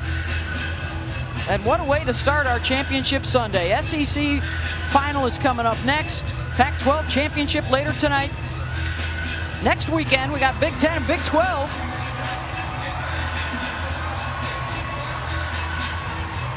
And on to the NCAA tournament. You got time to catch and shoot. You might even have time to put it on the floor real quickly. But with the ball being inbounded on the baseline, NC State cannot afford to foul here. You switch on everything. You don't let anybody cut freely to the ball, Beth, but you do have fouls to give if you need to foul, but you don't foul somebody in the act of shooting. I don't think you foul right, you just play good D. Inbound to Evans. Good if it goes. And it comes up short. NC State back-to-back ACC tournament champions.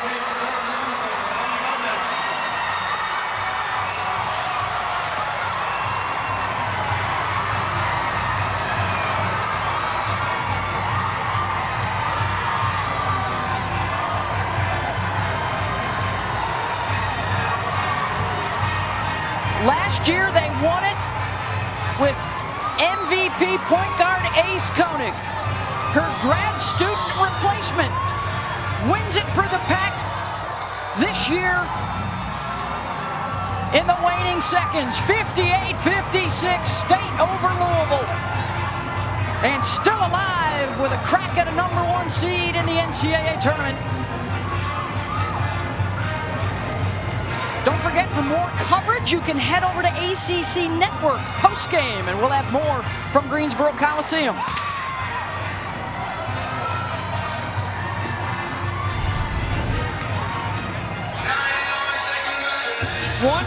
.3.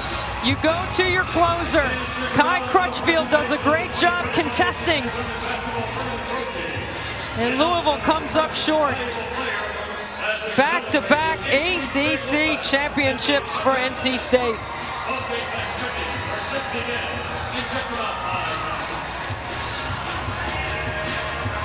A devastating loss for Dana Evans and crew. However, they're going to be a tough out in the NCAA tournament, no matter what their seed is. Let's go to Holly Rowe. Reina Perez, the time is winding down, and you haven't hit a shot in the second half. How did you have the courage to rise up with 3 seconds left? My teammates, they just kept passing me the ball and kept telling me to shoot it. They said they believed in me, and Coach Moore was like, shoot it, you're gonna knock it down. And so that's what I did. How did you find the strength in this game? You have played all but 5 minutes in 3 games in 3 days. You had so much longevity there. I've just been trying to get a lot of treatment. Shout out to all the athletic trainers. But yeah, so I was just trying to recover a lot whenever we had downtime. For you, you took a chance to come to NC State. You'd played at lower levels along the way. Why were you good enough in this moment? I just believed in myself, and I think that's been the key throughout my whole entire career, just believing in myself, because that's all you can do. You only have yourself, I feel like, and I think believing and having a lot of confidence is the key. All right, Elisa Cunane, this is your second championship on this court where you came and watched games as a little girl. What does it mean to you to walk away as a champion today? It means the world. I mean, for this team, this season has been nothing but crazy, but one thing is going to be consistent, that NC State is ACC champion. So just to come out here to this court at home, and for all these fans that were able to come out to the game, it's just amazing. Take me through the final 2 possessions. You had to come up with 2 crucial defensive stops there with Louisville with the ball under their own basket. Yeah, I mean, that was the whole game, to get defensive stops. We knew they were going to attack the basket and especially attack inside, so we just had to make sure we do what we do and get rebounds. You were terrific from the free throw line. How were you so calm and composed down the stretch? After last year, I needed to make my free throws down the stretch, so I just practiced them all season and had some more confidence coming in here.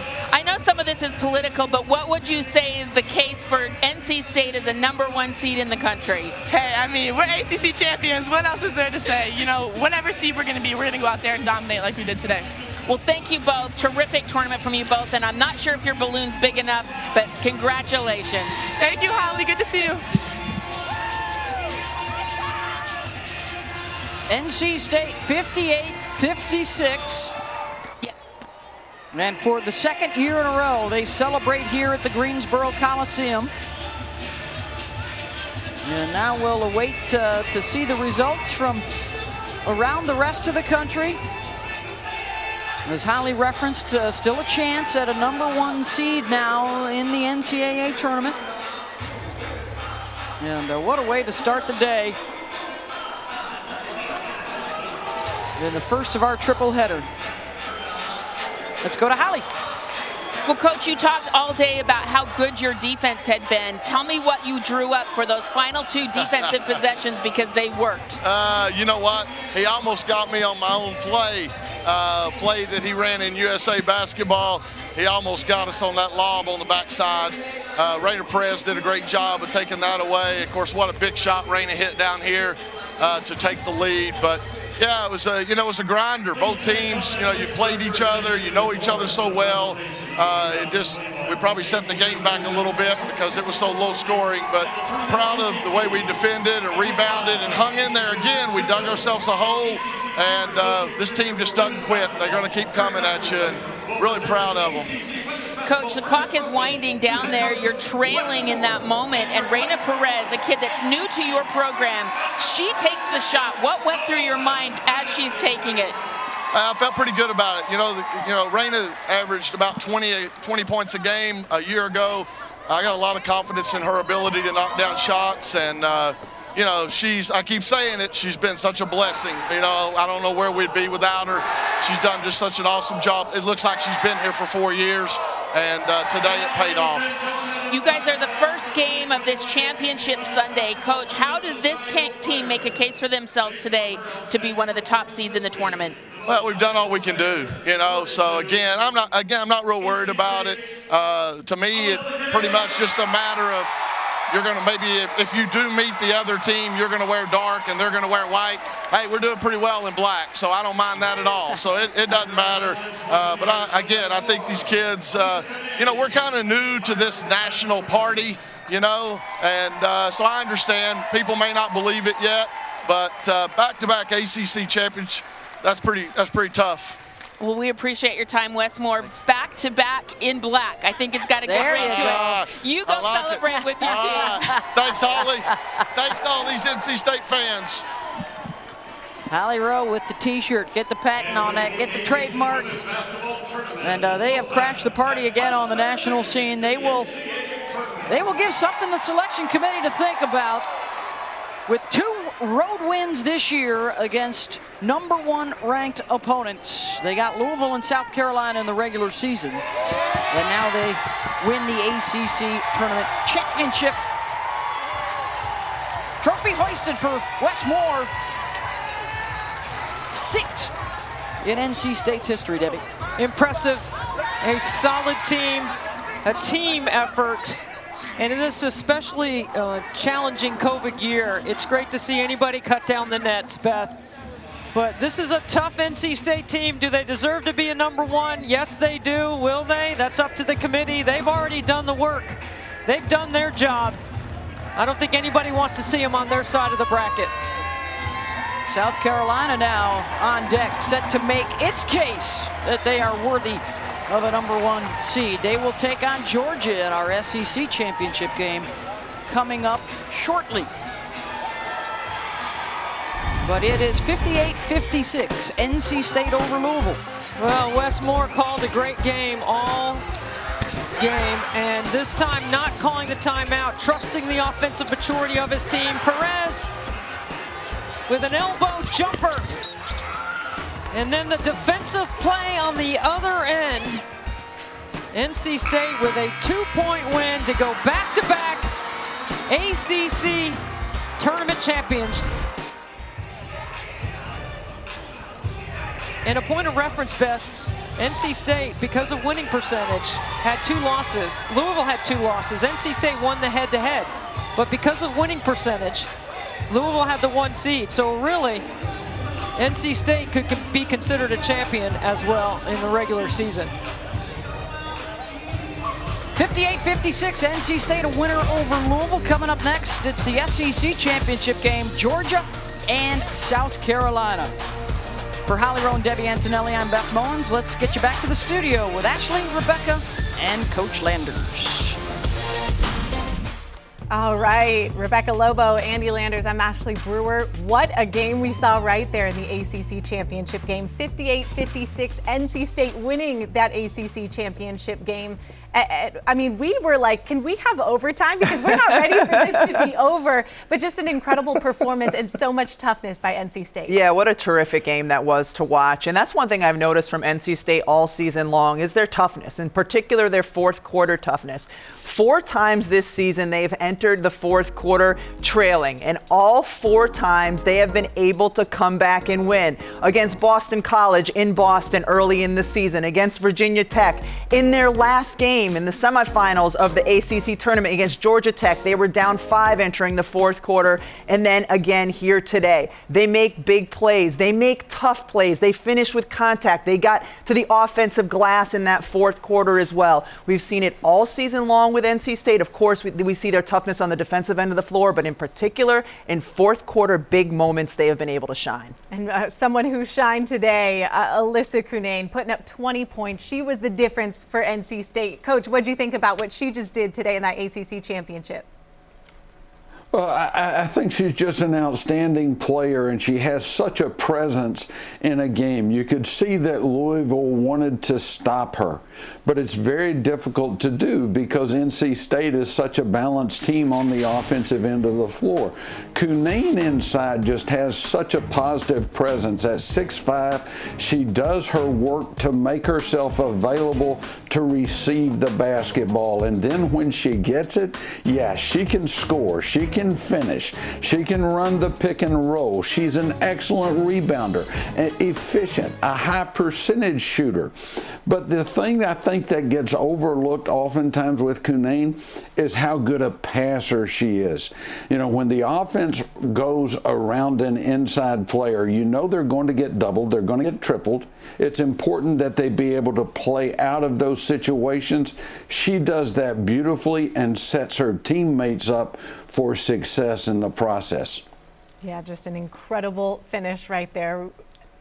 How about that game-winning shot, too? I mean, putting it up, Perez, 2 seconds on the clock. We were just talking. I mean, when that goes up, and we just froze. You can watch it here again. When it comes down to the wire, they made plays. Yeah, and they didn't call a timeout. They come down. They're going to set the screen with Cunane and Perez. Both teams know that NC State wants to go to Cunane. So the defense steps off. Dana Evans steps off, which is the right thing to do. And Perez steps in and hits the big shot. I mean, when Coach was talking about how good NC State is, or how good Cunane is when she catches the ball and passes back out, another thing to notice, her guards know how to get it into her. They look to her, they know the right angles, they make her a focal point. And when you think about the next game we're going to watch in the SEC, that's what you need to see from South Carolina, making Aaliyah Boston the focal point and their guards knowing how to get her the basketball as well.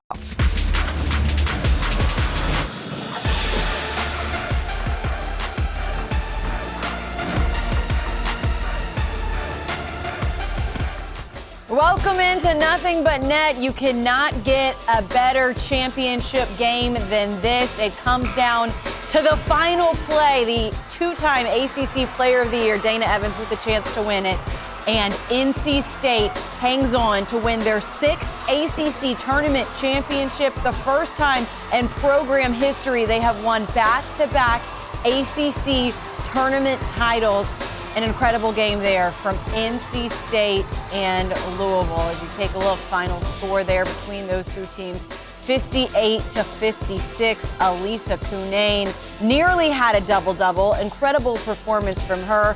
Of course, we've got to talk a little bit about Raina Perez, the grad transfer coming through clutch there for the Wolfpack at the end, and so many other players key for the Wolfpack in this win, and lots of good from Louisville as well as we welcome you into the ACC Networks studios alongside Coach Muffin McGraw, Monica McNutt, and Kelly Graham. Like, I'm Kelsey Riggs, and we are all grinning because, my gosh, you guys, that game, the entire time, not just the way it ended, was so good. Kelly, as we take a look now at the live pictures of them celebrating and their back-to-back ACC tournament championships, just your reactions to what we just saw, Kelly. Look, I don't want to get caught in the moment, but I think that's one of the best ACC championship games we've ever had. It really had everything, and both stars showed up. I know Dana Evans struggled a little bit early in the game, but she hit some huge shots down the stretch. Elisa Cunane, to me, she's cemented herself as truly one of the best bigs to play in ACC women's basketball in the history of the conference, and she has one more season left, but she's so versatile. The way she passed the ball, the way she was tough inside, the way she made her free throws, she was absolutely incredible, but great performances on both sides. Unfortunately, someone had to lose, and congratulations to the Wolfpack going back-to-back.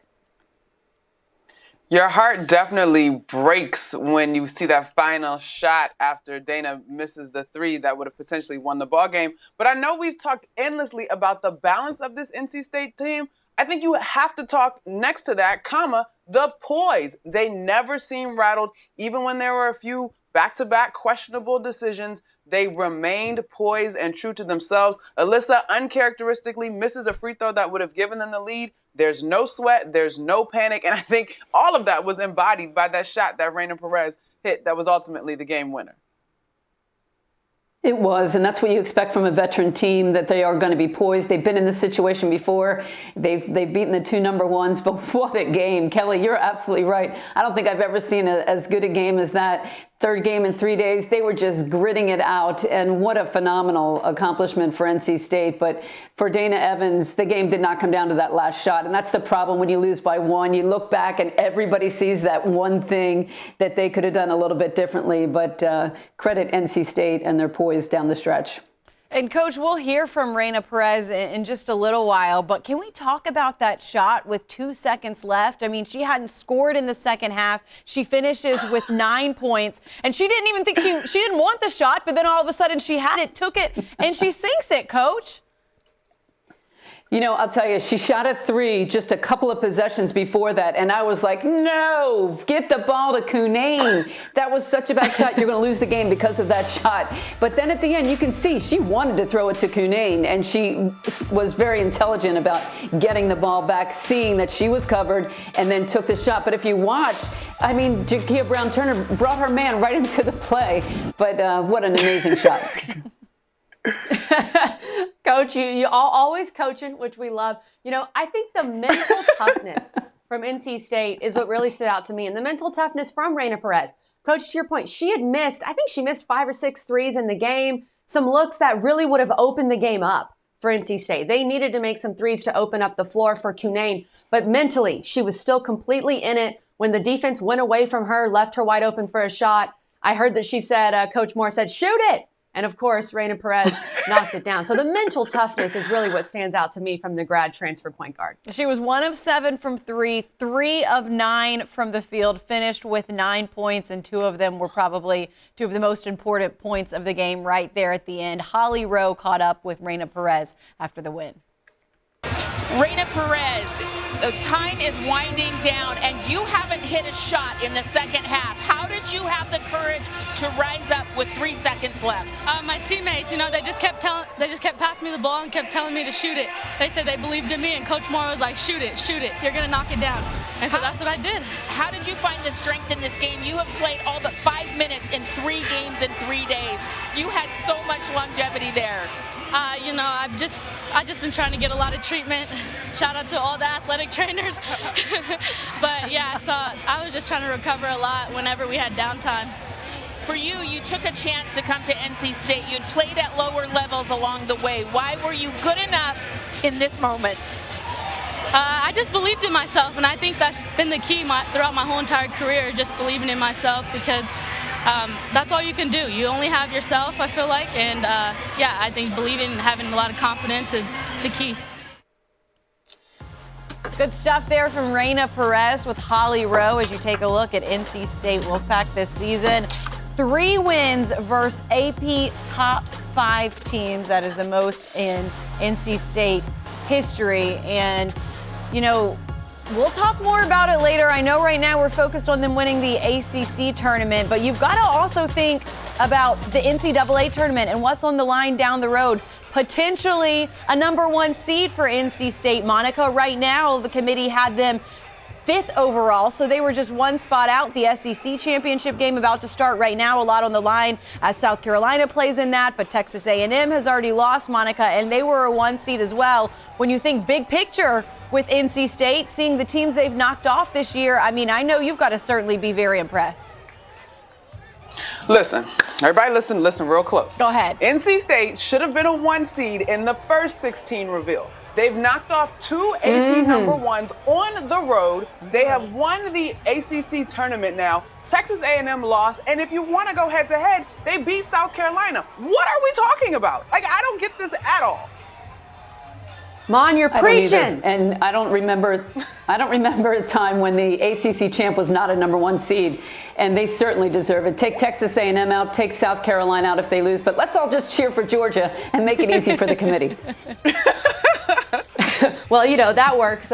But, you know, with NC State, here's the thing. They have the quality wins. I feel like when you want to knock someone's resume, the knock on Louisville's resume was the lack of quality wins.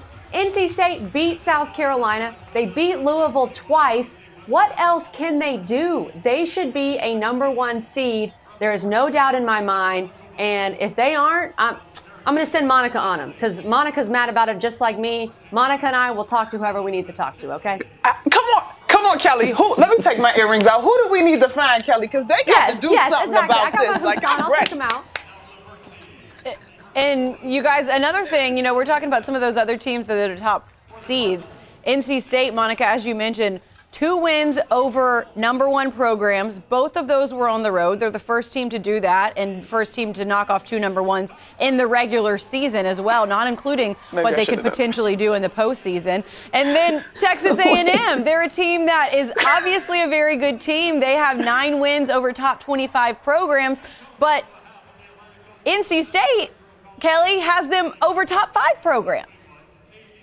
Yeah. NC State has the wins over some of the best teams in the country. Now, I get it. I think the SEC is the best league in the country top to bottom this year. But I think the ACC is right behind them. When you have possibly 9 NCAA tournament teams, when both of these teams in Louisville and NC State each had to play 2 different NCAA tournament teams on their path to the ACC championship, we saw how exhausted they were. And NC State's one of those few teams that actually got to challenge themselves in the regular season. They won on the road at South Carolina. They won on the road at Louisville. Their 2 losses, one is without Elisa Cunane. I think we have to emphasize that. One of those losses, they didn't have one of the best bigs in ACC history. And then North Carolina, UNC played really well, got Cunane in foul trouble. So I stand by it. I think NC State should be a 1. But it really doesn't matter too much. And I hate to say this, but because NC State, if they're the 1 and South Carolina's the 2, because we're doing the snake curve, they're going to play each other anyway if they both win. So NC State will get their chance regardless to prove that they are a 1 seed. And Monica's dog chipping in there, Coach, and giving its voice of support. We appreciate the dog. What's the dog's name, Monty? This is actually my sister's dog, Snoop. I'm like, what? All of a sudden you're awake. You were literally just knocked out. Snoop in that work from home mode. Coach, go ahead. I just think that we need the respect for the ACC and for NC State and what they've accomplished. They should be the number 1 seed. There's no question in my mind that they deserve it. And I think Louisville should be a 2. They moved down to the 3 line. They are playing great basketball right now. I think we have 2 teams, 1 and 2. And Coach, before we go on, we're looking at the pictures now of them cutting down the nets. And especially in a season like this, where we have finally gotten to this point, I can't imagine the added weight lifted off your shoulders to get there and to have that moment. But you know all about it. I mean, what is that moment like?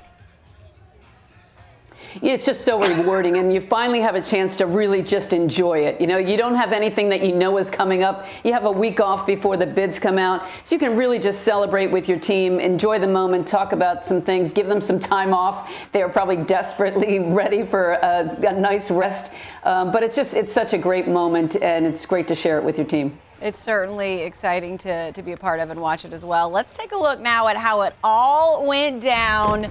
Going to give you a little recap. NC State, Louisville, Part 2. We saw these teams play on February 1st. The rematch, Kelly. And you love to see Dana Evans and Elisa Cunane stepping up the way they did. Cunane with the henna tattoo / kinesio tape. We want to set the record straight on that. But the stars showed up. Both stars showed up and carried their teams. And the supporting cast around Cunane ended up making a few more plays, even though Kiana Smith was excellent for Louisville. But Perez, Jones with some big rebounds down the stretch. I thought Kai Crutchfield's 3 to stop that 8-2 Louisville run was one of the biggest plays in the entire game. And you see the Wolfpack celebrating yet again in the Greensboro Coliseum. Something else that's also worth noting, Coach, is NC State this season 4-0 when trailing in the fourth quarter. That, of course, includes the game that we just saw them play yesterday and come back and get the win to advance to the finals. But, Coach, that's pretty impressive. What does that say to you about a team that, hey, headed into the fourth quarter is able to still find a way and grind it out and get the win when they're down? It's a veteran team, and that is the definition of a veteran team, one that's poised. And tonight, how many turnovers did they have? Critical turnovers, just really bad turnovers. And instead of hanging their heads and looking at each other, they stayed together. They went down the other end. They withstood the run. Louisville made a great run at them. They withstood that. They came back, and they knew what they had to do. Coach, to your point, there were 13 turnovers for 16 Louisville points off those turnovers. So you're absolutely right. They didn't do themselves any favors in that category.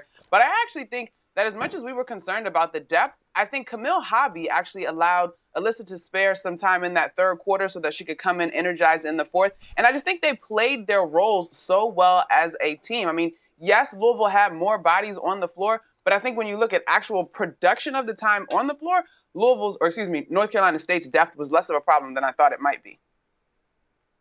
They were great. The depth pieces around Cunane were excellent. And the mental toughness down the stretch, like I said, when Louisville made that run, that 8-2 run, Kai Crutchfield knocking down that 3 was massive. Kayla Jones had some ridiculously important O boards down the stretch, as did Jada Boyd. And then, of course, Perez stepping up as well. But it all comes back to Elisa Cunane. And I thought Olivia Cochran, the freshman for Louisville, did a really good job on Cunane. She did as well of a job as you can imagine, but Cunane pushed through. They were physical with her. And the way she shoots free throws is a difference maker. You can't just foul her. She's one of the best free throw shooters in the entire country. And so the fact that she consistently knocked those down, it kept NC State in the game. And that was huge for the Wolfpack down the stretch. A National Player of the Year contender, as is Dana Evans. We will certainly talk more about Louisville and their incredible season and what is to come for them in the postseason throughout the rest of this show, because we are with you for quite a while. We've got an hour-long post-game show. Stick around with us. We will hear more from players, coaches, and, of course, the winners. Wes Moore and the Wolfpack going back-to-back as ACC champions.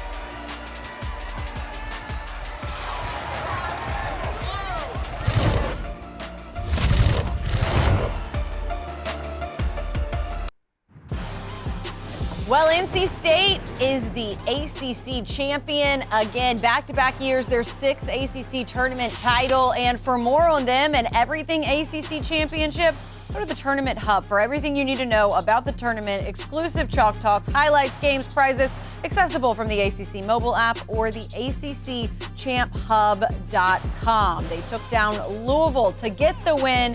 Here's Louisville head coach Jeff Walls now at the podium. What can you say to Dana at this point? She didn't shoot it well. You know she's going to put a lot of weight on herself after this. You got to get her ready to play a bigger tournament than this. Does she need anything, or is this that different? No, I you know what? She needs 2 days off, which we'll give them Monday and Tuesday off. And then I told him, I mean, we've got to be able to sit back and watch this game and learn from it. We you know, I can't have players that, I don't want to watch it. It hurts too bad. Bull. You got to sit down and be able to watch it and go, okay, here's what I did well, here's what I did bad, and get better at it. And unfortunately for us, you know, we had some stretches that we were not very good. Hey, Jeff, it's Doug. Hey, Doug. Where do you think you guys should be seated when the thing comes out next Monday? Well, after this loss, I mean, I'm sure we'll probably, an 8 or a 9 seed? I mean, I'm hoping to stay below a 10. So what do you think? I would take a good bet you'll be above an 8 seed. All right. Okay. Now, I mean, listen, there's half the time there's no rhyme or reason. You can't even it's hard to explain. The committee's got a hard job in front of them trying to seed teams. You know, the new net that's out, they use the net. It's any of the tools that we've always had. You can use it to help justify why you put somebody somewhere, and then you don't have to use it if you don't want to why you put someone somewhere. We're sitting at a net probably at a 6 right now. We'll probably go to 7 and switch spots with NC State. So according to that, we're a 2 seed if my math is right. 1 through 4 is 1, right? Yes. And then is it 5 through 8? I mean, I think I did that. Okay, good. See, my math's on point. Of all years, does it really matter? Since everyone's in the same place and there aren't home teams, so to speak. No, it's not as big of a deal. There's no question about it. I'm excited, to be honest with you, Doug, because I think it's going to be very interesting to see how the committee does a true S-curve now. That you don't have to worry about geography. And then I think it's going to give us a really good idea in a crazy year of what they value. Like, what does the committee value, which I think will help us moving forward. Thanks, Jeff. Appreciate the science and math lessons. Doug, if you need any more, feel free to call me anytime. My geography's average, though, so don't call on that one. Hey. Jeff, Tim Sullivan here. Back to Dana for a second. Both you and she had talked about her ability to move on to the next play a couple of weeks ago. Do you feel that she was able to do that in this tournament, or did the pressure kind of become a burden on her? I thought she did a pretty good job at times. I thought in the fourth quarter she did a really good job of it. She allowed us to get the ball reversed, and then she took it to the basket when the opportunities presented themselves. And it's all a learning lesson. It's all going to be a learning lesson. We're going to continue to get better and better. I had some devastated kids in that locker room, and I think that's a good sign. And I'll take part of that. I probably should have called a timeout there after that missed free throw because I wanted to run something, get Keon in the game, but I just didn't want NC State to get set up, and so I was trying to go right at them, and unfortunately, it just did not work out for us. Do you think that her ability to get to the basket gave her a little confidence when her jump shot was not falling? Yes, I agree with that. Yeah, she's got a pretty darn good first step that she's able to get by just about anybody. So it does give her some confidence if her jumper's not going to be able to do that. Hey Jeff, I know it's probably hard to think this way after a loss like that, but in some ways, did you see growth, or you feel like this team got better in this tournament because of you saw different people step up? I think you guys improved rebounding wise over the last few weeks as well. Oh, there's no question about it. Our bench play has really given me some confidence. I thought Narika played well again today. Ramani Parker gave us 10 solid minutes. Alana Smith only got 7, but I thought she also did some good things for us. The area that we've got to continue to work on is our foul trouble. This tournament has really been the first time that Liz Dixon and O have both been getting in foul trouble in the first half, and that really puts us behind the 8 ball. So we've got to go back and break down some film and really look at that to see, okay, what areas can we get better in order to eliminate a few of those fouls. That was Louisville head coach Jeff Walz. A lot to unpack from that press conference, and he said a lot of good stuff. One thing that he was asked a lot about is Dana Evans, 2-time ACC Player of the Year, and her performance, not just in this game, but in the ACC tournament. And guys, I think we all agree Dana Evans is one of the best players in the country. And we heard from her yesterday what it was like for her to kind of shoulder the weight of this team for a long time. And that yesterday she said, I've got to be the leader. She started passing the ball, looking for others, and just finding ways to step up, even if the buckets weren't falling for her. Coach, we saw the emotion immediately when she got that last shot. I mean, she's the player who you want their ball in her hands for the very last shot. When it didn't fall, we saw the emotion. What would you say to her after this game? First of all, that last shot wasn't why we lost the game, and certainly it was not her fault. I think players need to hear that sometimes. The media puts so much on her shoulders, and it's hard for her to say, like, yeah, I got to distribute and give to the rest of the team, when the media keeps saying, but you're not shooting well, you're not shooting well. And I think it's just way too much pressure for a kid to have on her shoulders. She's a phenomenal player. She had a great year. She will have a great NCAA tournament, and I would be mad at the media if I was coaching her, and I would just kind of want to put my arm around her and say, like, don't even listen to it. You're a great player. She is a great player. 15 points in the performance today in the loss. Kelly, if you're talking to Dana Evans and pointing out what you've seen from her, what are you saying? Well, first and foremost, her emotion at the end of the game, her passion for the game, her leadership, that's what makes college sports great. And to me, that's what makes the women's game great, because these players stay for 4 years and they care so much about their program. They care so much about winning titles. They care so much about their teammates. And that's why it's such a great product to watch. So first and foremost, just putting your arm around her. Her teammates are doing a good job of doing that and making sure that she's okay, and knowing that it's just one game. You've got the NCAA tournament left, and you still can accomplish so much in that NCAA tournament. On the court, I thought the biggest difference maker for Dana Evans in this ACC tournament was that she wasn't making threes. And she is such a great three-point shooter. She was shooting up near 40% throughout the season. That's dropped now. It's around 36%. She's one of the best shooters in the league, but when she's not knocking down threes, then the defense doesn't really have to close out as tough. They can stay back. They can watch the drive. There could be more help side.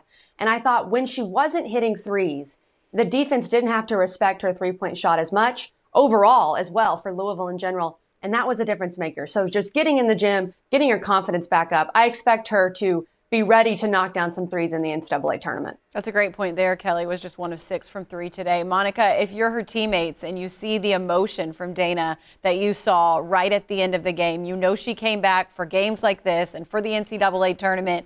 I mean, surely, as if you weren't already bought in enough, you now see what Dana is playing for, and I would imagine have a little more passion and motivation as well.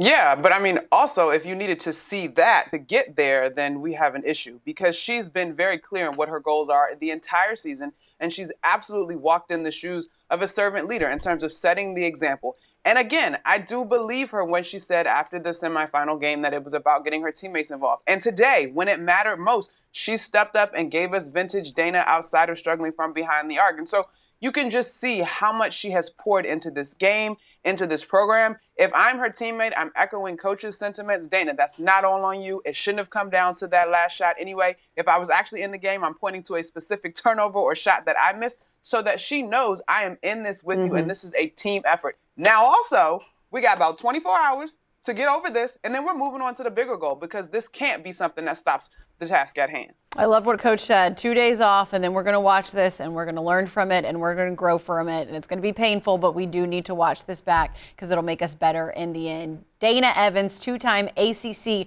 Player of the Year, is at the podium right now. Let's take a listen.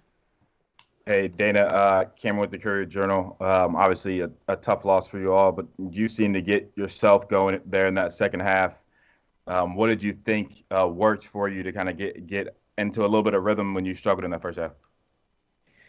I guess it's just being the championship game. I knew I needed to get myself going and kind of figure something out, because I haven't obviously been playing my best ball. So just going to the basket, because my outside shot wasn't really falling. So I just figured to get to the basket and try to get something easy, and eventually I would get going, but not really.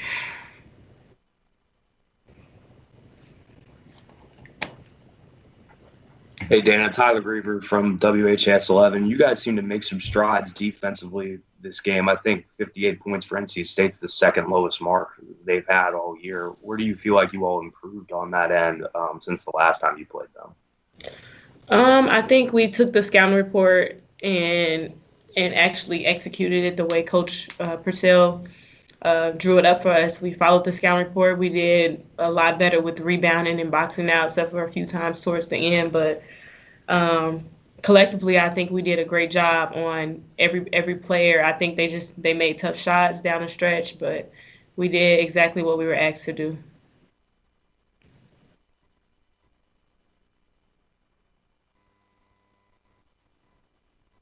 Dan, you mentioned the rebounding throughout the tournament. I feel like you guys did a lot better than you had earlier in the year. And Coach Walls mentioned that practice has been a little more intense since that Florida State loss.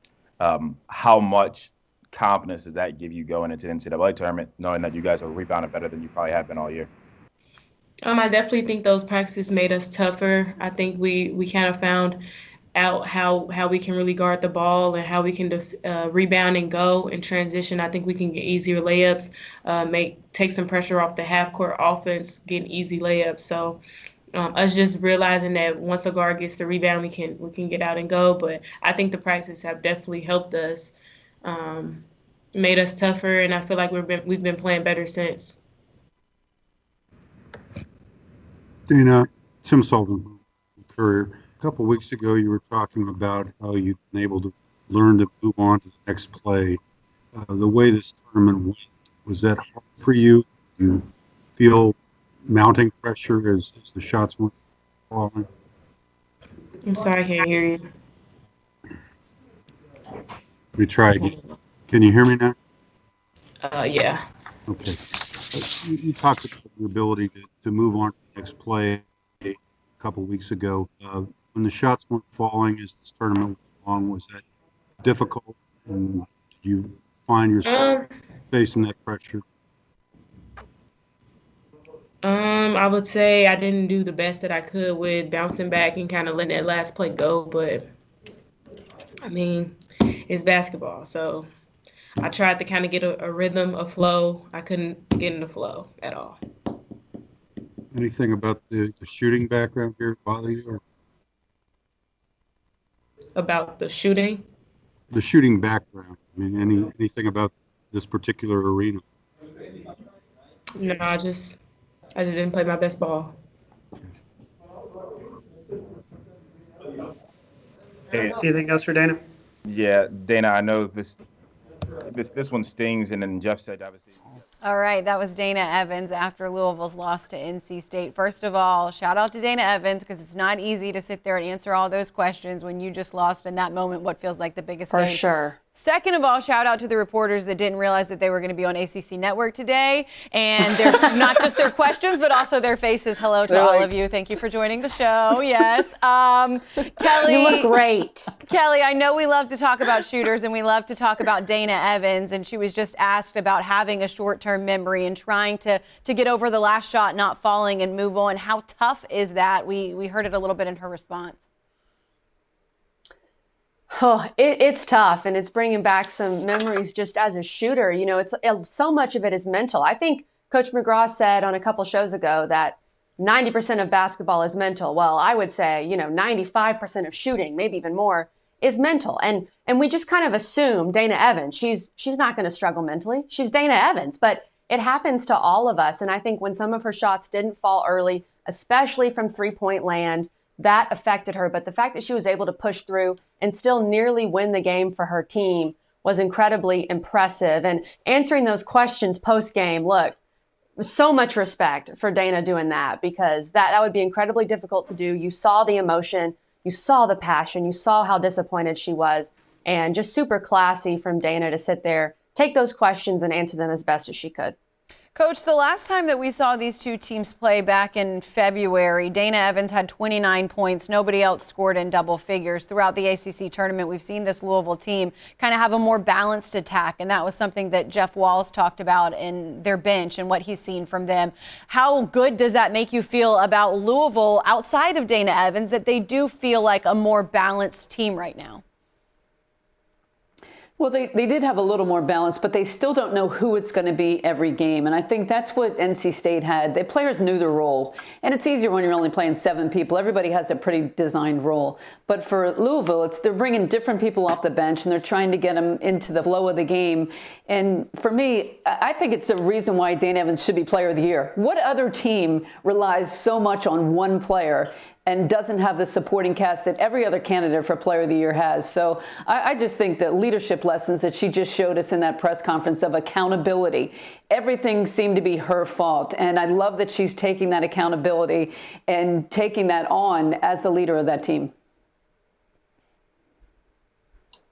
She does have to be able to turn it around, though, I guess. I'm a little bit concerned, and maybe this is, again, game just ended. She could be very raw, but I hope that it doesn't become a bigger mountain than it has to be. Shooting slumps happen to the best of us, and I understand all the pressure and the responsibility, rather, that's on her shoulders. But I really hope that she gives herself a chance to step away, or whatever it is that works for her in terms of being able to rejuvenate both mind and body, because she's got to be able to put this away and move forward to the NCAA tournament. But I think it's a big deal that her teammates, to Kelly's point earlier, really get to see, like, this is it. And this is not a game. There's a different sense of urgency for a senior, even though this year is, there's a reprieve. For sure, Mon. And here's the thing, too. Let's talk about this in a positive way for just a second, because I know it's a loss and it hurts. And there aren't many positives for Louisville overall in that locker room. They're not feeling very positive. But if the supporting cast, if Kiana Smith and HVL and Olivia Cochran and Narika Kono continue to play like that, and Dana goes back to shooting the ball well and scoring 18, 19, 20 a game, this team can get to a Final Four. I very much believe that. If the supporting cast plays like they did and Dana gets back to her normal form. So the positive from this tournament is that other players stepped up, and that's huge for Louisville. I think they gained a lot of confidence from that, and they're going to be really fun to watch in March. That's a great point, Kelly. We will talk more about March for Louisville and NC State throughout the show. We're also keeping an eye on the SEC championship game right now. Some major implications about who could be a number 1 seed, who could be a number 2 seed based on what happens in that game as well. So we'll keep you updated on that throughout the show. But right now, NC State, they are the champs again on an 8-game winning streak as they get ready for their 4th straight NCAA tournament appearance.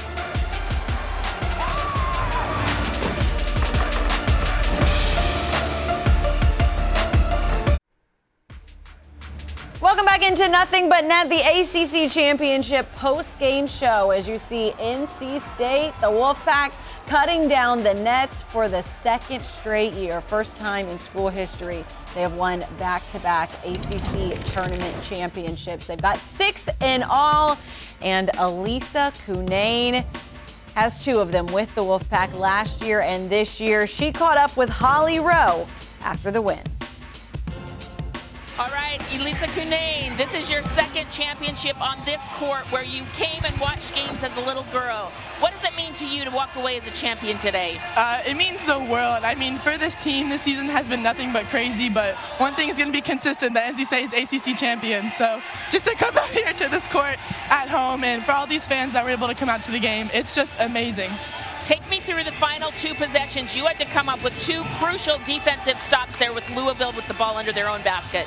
Yeah, I mean, that was the whole game, to get defensive stops. We knew they were going to attack the basket and especially attack inside, so we just had to make sure we do what we do and get rebounds. You were terrific from the free throw line. How were you so calm and composed down the stretch? After last year, I needed to make my free throws down the stretch, so I just practiced them all season and had some more confidence coming in here. I know some of this is political, but what would you say is the case for NC State as a number 1 seed in the country? Hey, I mean, we're ACC champions. What else is there to say? You know, whatever seed we're going to be, we're going to go out there and dominate like we did today. Well, thank you both. Terrific tournament from you both, and I'm not sure if your balloon's big enough, but congratulations. Thank you, Holly. Good to see you. Elisa Cunane, 20 points, 9 rebounds in the win, and a whole lot of energy there, Monty, at the end. What did you like about what you saw from Cunane? I mean, that interview was probably second to her interview yesterday, or no, actually the opening game for them of the tournament, when she said, we expect to win every game that we play from here on out. I thought that was a bold statement and very easily could become bulletin board material. But now, I mean, you see it. And again, I am so taken aback by the poise of this unit, the maturity of this team. I mean, that interview, she's light, she's smiling, clear eyes, clear heart, can't lose, and they're playing terrific ball. They are. I love the confidence. I just love that she can come in and she's saying that on behalf of her team. She is not having to say it's all about me, because we know what a great team they have and what balance they have. But you got to love it when one of your stars comes out and says that. As a coach, I wouldn't like that quite so much. I would really want to be less bulletin board material. It's funny, though, with Elisa Cunane, because how bulletin board can it be when she's just smiling and she says it with no malice at all, right? She's the nicest person in the world, and she's like, yeah, we're going to beat you. I just love that about Elisa Cunane. She is a competitor and a warrior on the court, but off the court, and we've had her on the show, we've spoken with her, we saw the feature on her family.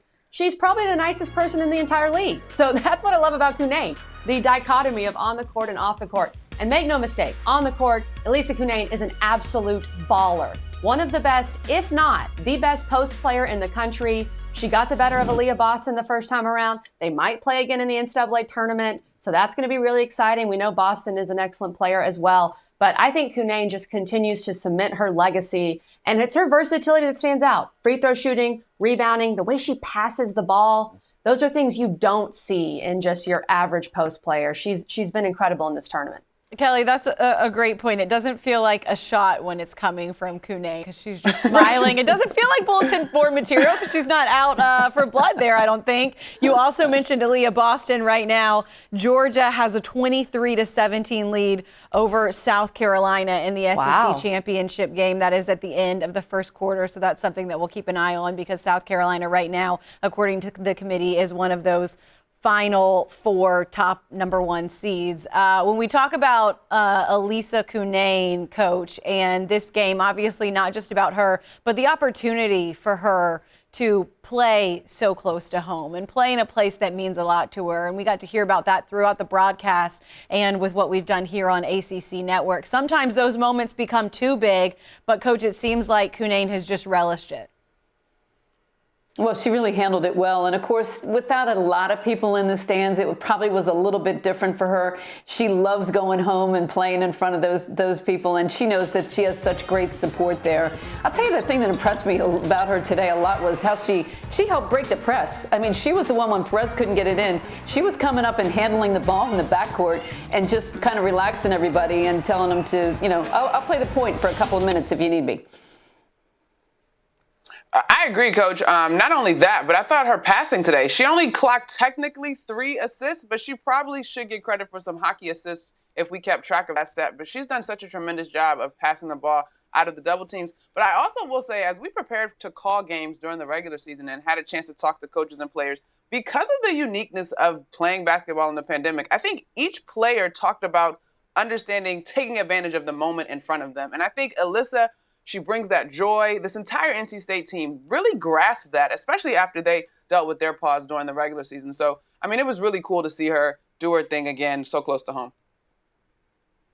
Monty, she had that one pass where the ball came into her inside and she caught it with one hand. One hand? And didn't even think about it and just tipped it back out to one of her guards. Yes, I saw that count. I was like, dang. I mean, the way she passes the ball, every year she's added something to her game. Her touch around the basket is exceptional. She's got great size. She's 6'5". She's gotten tougher. She's gotten more physical. The way she shoots free throws, she can even shoot the 3. Coach was saying, we know Coach Moore talks about how Cunane wants to be a point guard. So we know that deep in her heart, she feels like she's a point guard.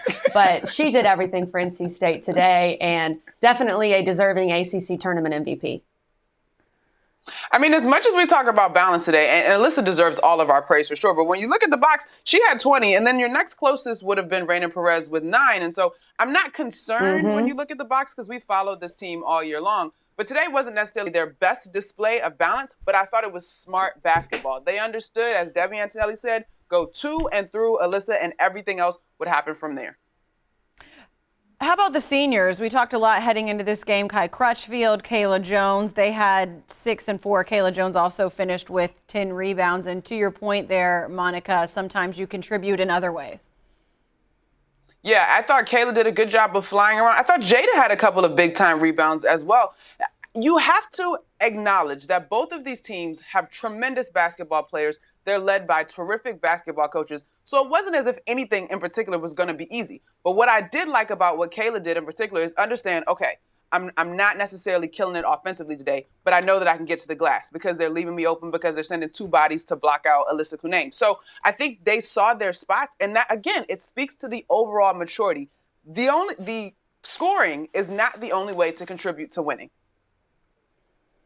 Absolutely, and they didn't step out of their lane, right? Everybody knew what their role was. You know, hey, I'm not making shots from the perimeter right now, so let me go rebound. But how about the job Crutchfield did on Dana Evans? Dana didn't have a great night shooting the ball. Maybe let's credit some of that to Crutchfield and her defense. She was dogging the ball. She was doing a great job of staying up, and the hedge on the ball screen I thought was really good too. Yeah.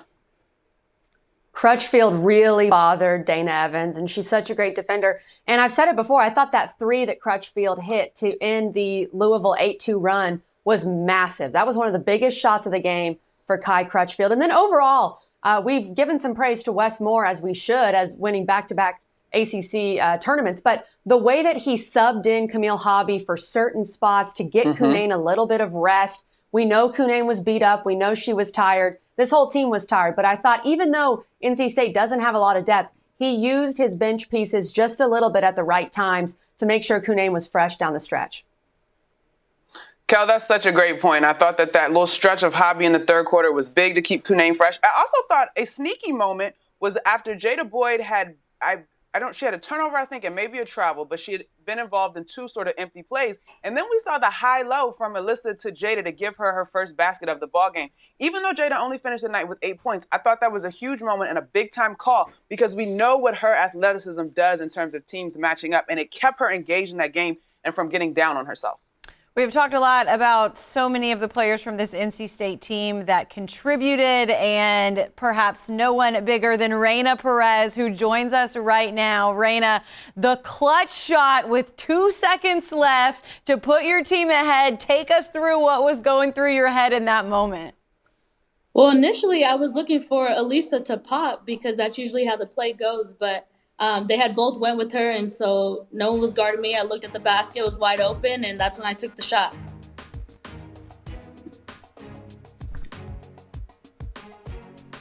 Reyna, you came into the season really as a big scorer for Cal Fullerton. Was Coach Wes Moore, did he sit down with you and say, we're not going to need you to score that much, your role's going to be a little bit different? Did you just kind of expect that it would be? Because you are the consummate point guard to me. You are the one that knows exactly who needs to get the ball and where they need to get it. No, he didn't say anything, but I just knew myself going into practice. I have some prolific scorers around me. Jakia can shoot. Elisa Kunane, we have a really good post in there. You have KJ who can knock down the three. You have JB. I just have some really good scorers around me, and I think just adjusting and knowing my own role is what really helped me. And so I don't really mind taking or scoring less points. It's just I have really good scorers around me, so I might as well get them the ball. Reyna, I will say that personally, one of my questions surrounding this team coming into this year was about the point guard position. And baby, you answered all of those questions. But in general, this team seems to be so mature and poised down the stretch, whether it's you or KJ or Kai or Alyssa. What allows you guys to respond so confidently in tight ball games down the stretch? We just talk to each other and tell one another just to keep calm. We got this. Don't worry about it. Like if we're missing shots, we'll be like, just get back on D, get a stop, and push in transition because we know once we get stops, we'll get easy baskets in transition. And I think we just have veteran players who tell each other, like, we got it, don't worry about it, just stay calm, stay focused, and keep your head.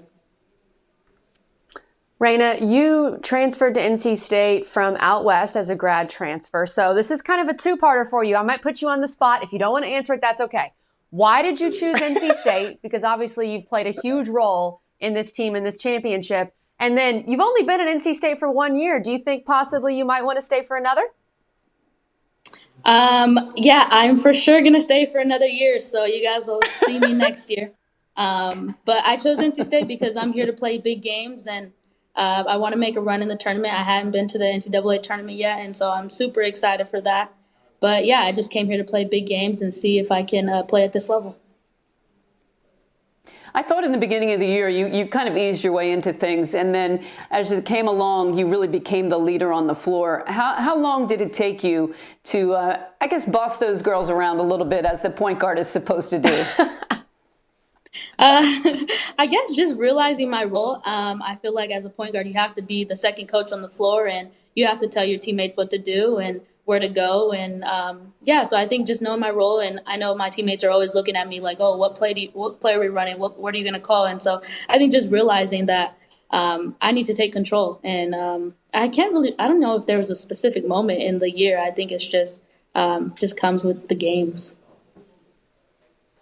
Now that all the hard-hitting stuff in the victory chat is out of the way, earlier this year, Raina, we had Alyssa on, and she talked about a Halloween costume. I just want to know who decided who was going to be the donut versus the cup and the whole bit. What's your perspective on that? Well, so I hadn't planned on going out or dressing up for Halloween, but she came to me with the idea, and we always drink coffee. We love Dunkin' Donuts, and so she was just like, we had the floaties from a while ago when we went to the river, and she was like, we'll just both be donuts, like just dress up in like a sports outfit, and we'll be Dunkin' Donuts. And so I just went along with it. I love how you said we had the floaties from a little while back. Of course, who doesn't have floaties just sitting in the garage ready to roll? Raina, you bring up Alisa, and we know how big she is to this team, ACC tournament MVP. What makes her so special? It just seems like her attitude, her joy, her love for the game really shines through. So tell us a little more about Alisa, one of your best friends, and what makes her so special. Well, she can score at all three levels, honestly. She's a stretch five. She can go down in the paint and score, but off the court, she's just a really nice person, down to earth, and you can't ask much more of her. She does everything we need her to do, and she's a great person off the court. So, what more do you want? Raina, one more question before you go. We saw a little bit of the celebration on the court and you guys cutting down the nets and what that meant. What was that locker room like, and what has Coach said? We heard all the managers telling us that he was taking off his extra layers of clothes that he had because he knew he was going to get soaked. But we were all preparing ourselves. We all had water bottles, and we were just throwing them everywhere. And it was so fun. I'm so grateful to be here. We cannot wait to see the video of that. Hopefully somebody got it. It'll be on social media somewhere. Raina, thank you so much for the time. Congratulations on the win. Thank you, Raina. We appreciate it. Thank you. Thank you, guys. As you take a look at the top 16 seeds, you see South Carolina and Texas A&M both on that number 1 seed line. Texas A&M lost in the semifinals. South Carolina playing right now. And hey, you see our 2 ACC teams. You know what happened with those. NC State, the winner, and Wes Moore is at the podium right now. Wow. Yeah. This team is just so resilient, and they just find a way to win. Obviously dug an 8-point deficit there in the fourth period, and they didn't blink an eye, just kept battling. And, again, Alisa was unbelievable all weekend. Kai Crutchfield did, a great job defensively with her matchups. And then Raina Perez, what do you say? It's funny because she had about that same look a few minutes earlier, and again, she tried to get it to Alisa, which is a good plan, but I just told her, hey, take the shot. And she took it when it counted most. So just so thankful for what she's brought to our team as well. But it was everybody, contributed and made big plays when we needed them. And Louisville is so talented and so well coached. They did a great job defensively, low scoring game, but we found a way to get it done. Players made plays. So great day for NC State. All right, let's start with Aaron Beard. Wes, you've been pretty open about the idea of doing special things, like talking ambitiously back to last year, and to win a second ACC tournament title with something the program's never done. What is the significance of that particular element? I guess another special thing, and it, especially in light of the last year, what it's been like. Yeah, there's a time there when I thought, we may never get to, put the hat and the T-shirt on and have the balloons rain down on you.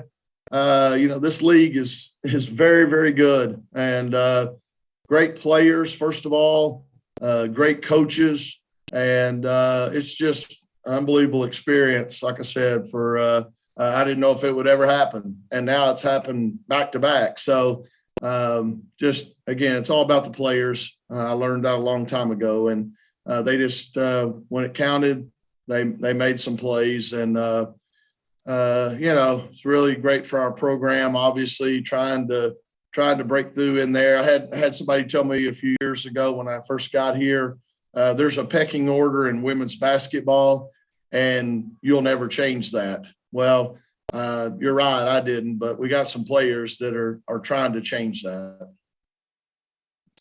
Chantel. Hey, Wes. You spoke about this a little bit in your opening statement that just this team found a way to get it done in the fourth quarter. But through this year, you guys have had big fourth quarters a few times that have led you to wins. I'm curious, is that an attitude thing? Is that a leadership veteran thing? Is it all the above, something else? Yeah, I don't know. If I knew, I'd sure as heck bottle it. I can tell you that. But they've been that way all year. We played a very good Boston College team on the road in our first ACC game. We were down 16 with about 6.5 minutes left, 6 minutes left. They found a way to win. Even here at the tournament, we dug a hole yesterday against a very good Georgia Tech team. And I think we were down 10 in the fourth quarter. And, they just step up and find a way to get it done. So, it helps when you got a Lisa Canane in there to go to and lean on. But all weekend we've had different players step up and make big plays. So, I think it's more about just, the heart of a champion, if you want to call it that. They just find a way to make plays. And as Jim Valvano would say, never give up. They just keep coming. Thank you. Bridget. Coach, you just talked about her a little bit, Elisa Canane, but for her, she was getting so much pressure on her and turning the ball over a little bit early in the game, but for her to stay calm and hit those free throws and then get that defensive board at the end to then, give you guys ultimately the game-winning shot, wins the tournament MVP. We've talked about her all season, but what does she mean to this program and her out there today? Yeah. She always jokes about when I was recruiting her, the way I would say it to her is, we run this 4-out, 1-in system, and you would be really good in that system. She gives me a hard time about my Southern twang, but she really is. She's a centerpiece. Without her, we'd be running that donut offense, with nothing in the middle. But I say that now. Camille Hobby's been pretty dang good too, but Elisa's a special player, and again, we ride her pretty hard, and she just finds a way to get it done. And you're right. They gave a lot of attention to her. And she just, even though she turned it over a couple of times against the double team and the pressure, she doesn't hang her head or she doesn't doubt herself. The girl's got a lot of confidence. And I think because of that, our team has a lot of confidence. I like that Southern twang. It makes me feel at home. That was Wes Moore, NC State head coach. He said quite a few things that I want to get to. One of the things, Coach, that stood out was the pecking order in women's basketball. Someone told him that he would never change that. He said his team is certainly doing what they can to try and change that. This is the first time that NC State has beat Louisville 2 times in the same season, their first time beating them in the ACC tournament. Just your reaction to what he's been able to do and these players have been able to do at NC State, Coach. Well, I think the pecking order is very true. I think he was referring to that in the NCAA tournament and kind of saying we're probably not going to be a #1 seed because we're not one of those teams. A team like Connecticut that never has to get on a plane until it's time to go to the Final Four. Stanford, South Carolina, you've seen Louisville in some of those situations. So I think that was just kind of his way of saying that. But he definitely has some great humility about him, and I love that how he credits his players with what's going on. But they definitely deserve that #1 seed. NC State, Wes Moore, his 746th career win as a head coach in NC State. Back-to-back ACC champs, the MVP. Well, no surprise here. Elisa Canane. We will have more from the Wolfpack's win after this.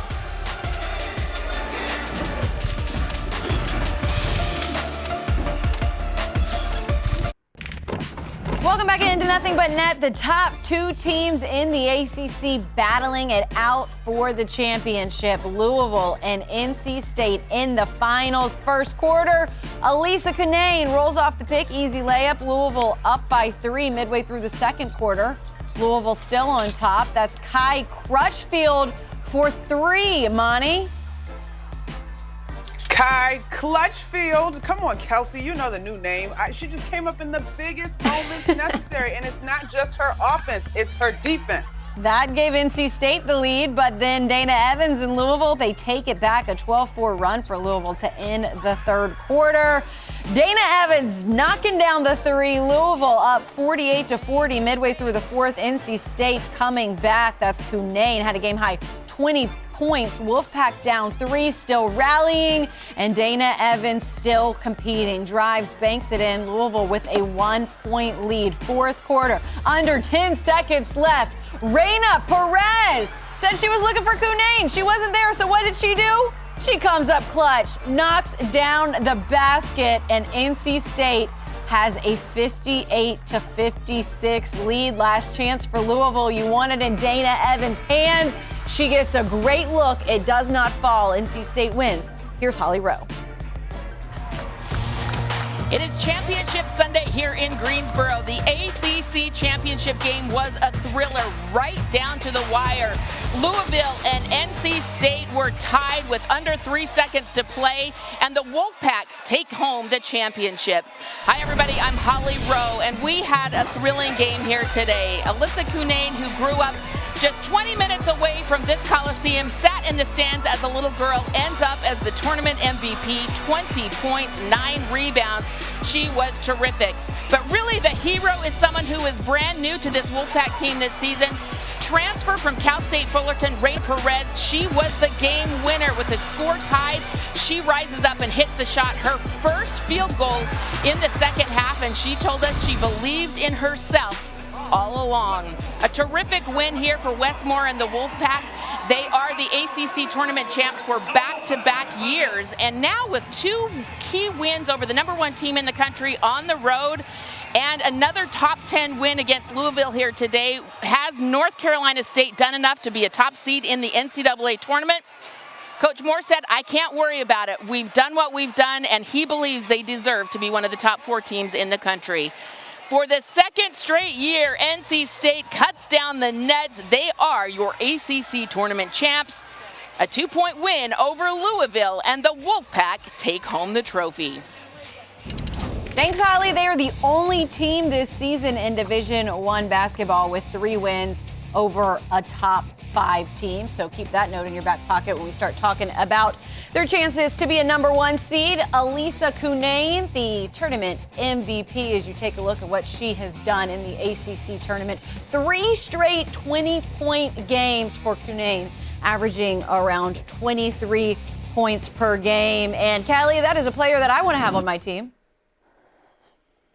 Yes, please. I would appreciate that. Yes. Yeah, 6'5", can hit free throws, shoots over 60% from the field, can hit a 3, has the best attitude you can find, which I think you can trace back to her family and the story that we've aired on ACC Network. A great leader, a competitor. There's just so many things that we can say about Elisa Cunane. I think she continued to cement her legacy today. We'll see what NC State can do if they can make a Final Four. I think that's the biggest thing, too. They've won multiple ACC titles, gone back-to-back. If you want to truly break through that ceiling, Westmore, and get into the elite group, which I think they are, I think you got to make a Final Four, and I think NC State can do that.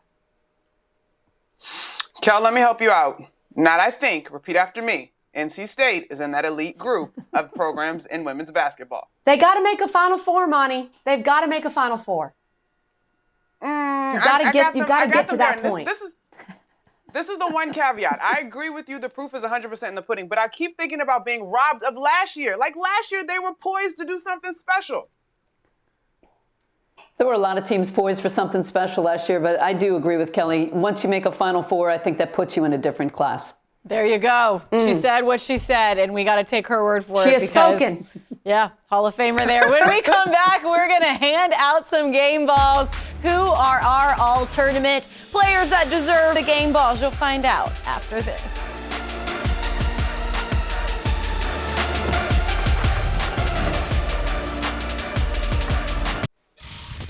Welcome back into Nothing But Net. Time to hand out some game balls, not just from today, but from the whole entire ACC tournament, because we had some incredible performances. Coach, who gets your game ball? We did. I'm going with Angsler from Syracuse. I thought she had a fabulous tournament. She scored 40 points, had 30 rebounds, made that huge three-point field goal at the end of the quarter that really was the reason that they won. It gave them the momentum, and as Quentin said, Uncle Mo was in the building, but I thought she played so many different positions. Just a great job. I'm going to go with one of our freshman sensations from the tournament, Jewel Spear. Her 29 points and her 7 threes in the first game of the tournament got Wake Forest in the big dance. And look at the shirt. Hashtag Fear the Spear. I love it. Thanks to Jewel for sending us these photos. Those are great choices, guys, but you left the slam dunk for me. It is the MVP of the tournament, Elisa Cunane, who just did her thing at every point in the ballgame. I mean, the terrific performance against Georgia Tech, the commanding performance today in helping her team earn its second consecutive ACC Women's Basketball Championship. Can't wait to see the damage she does in the tournament. Congratulations to NC State, the Wolfpack, back-to-back champs. They've got their 6th title. We'll see you again for Selection Monday, March 15th. And then join us all this week. ACC Men's Basketball starts here on ACC Network Tuesday.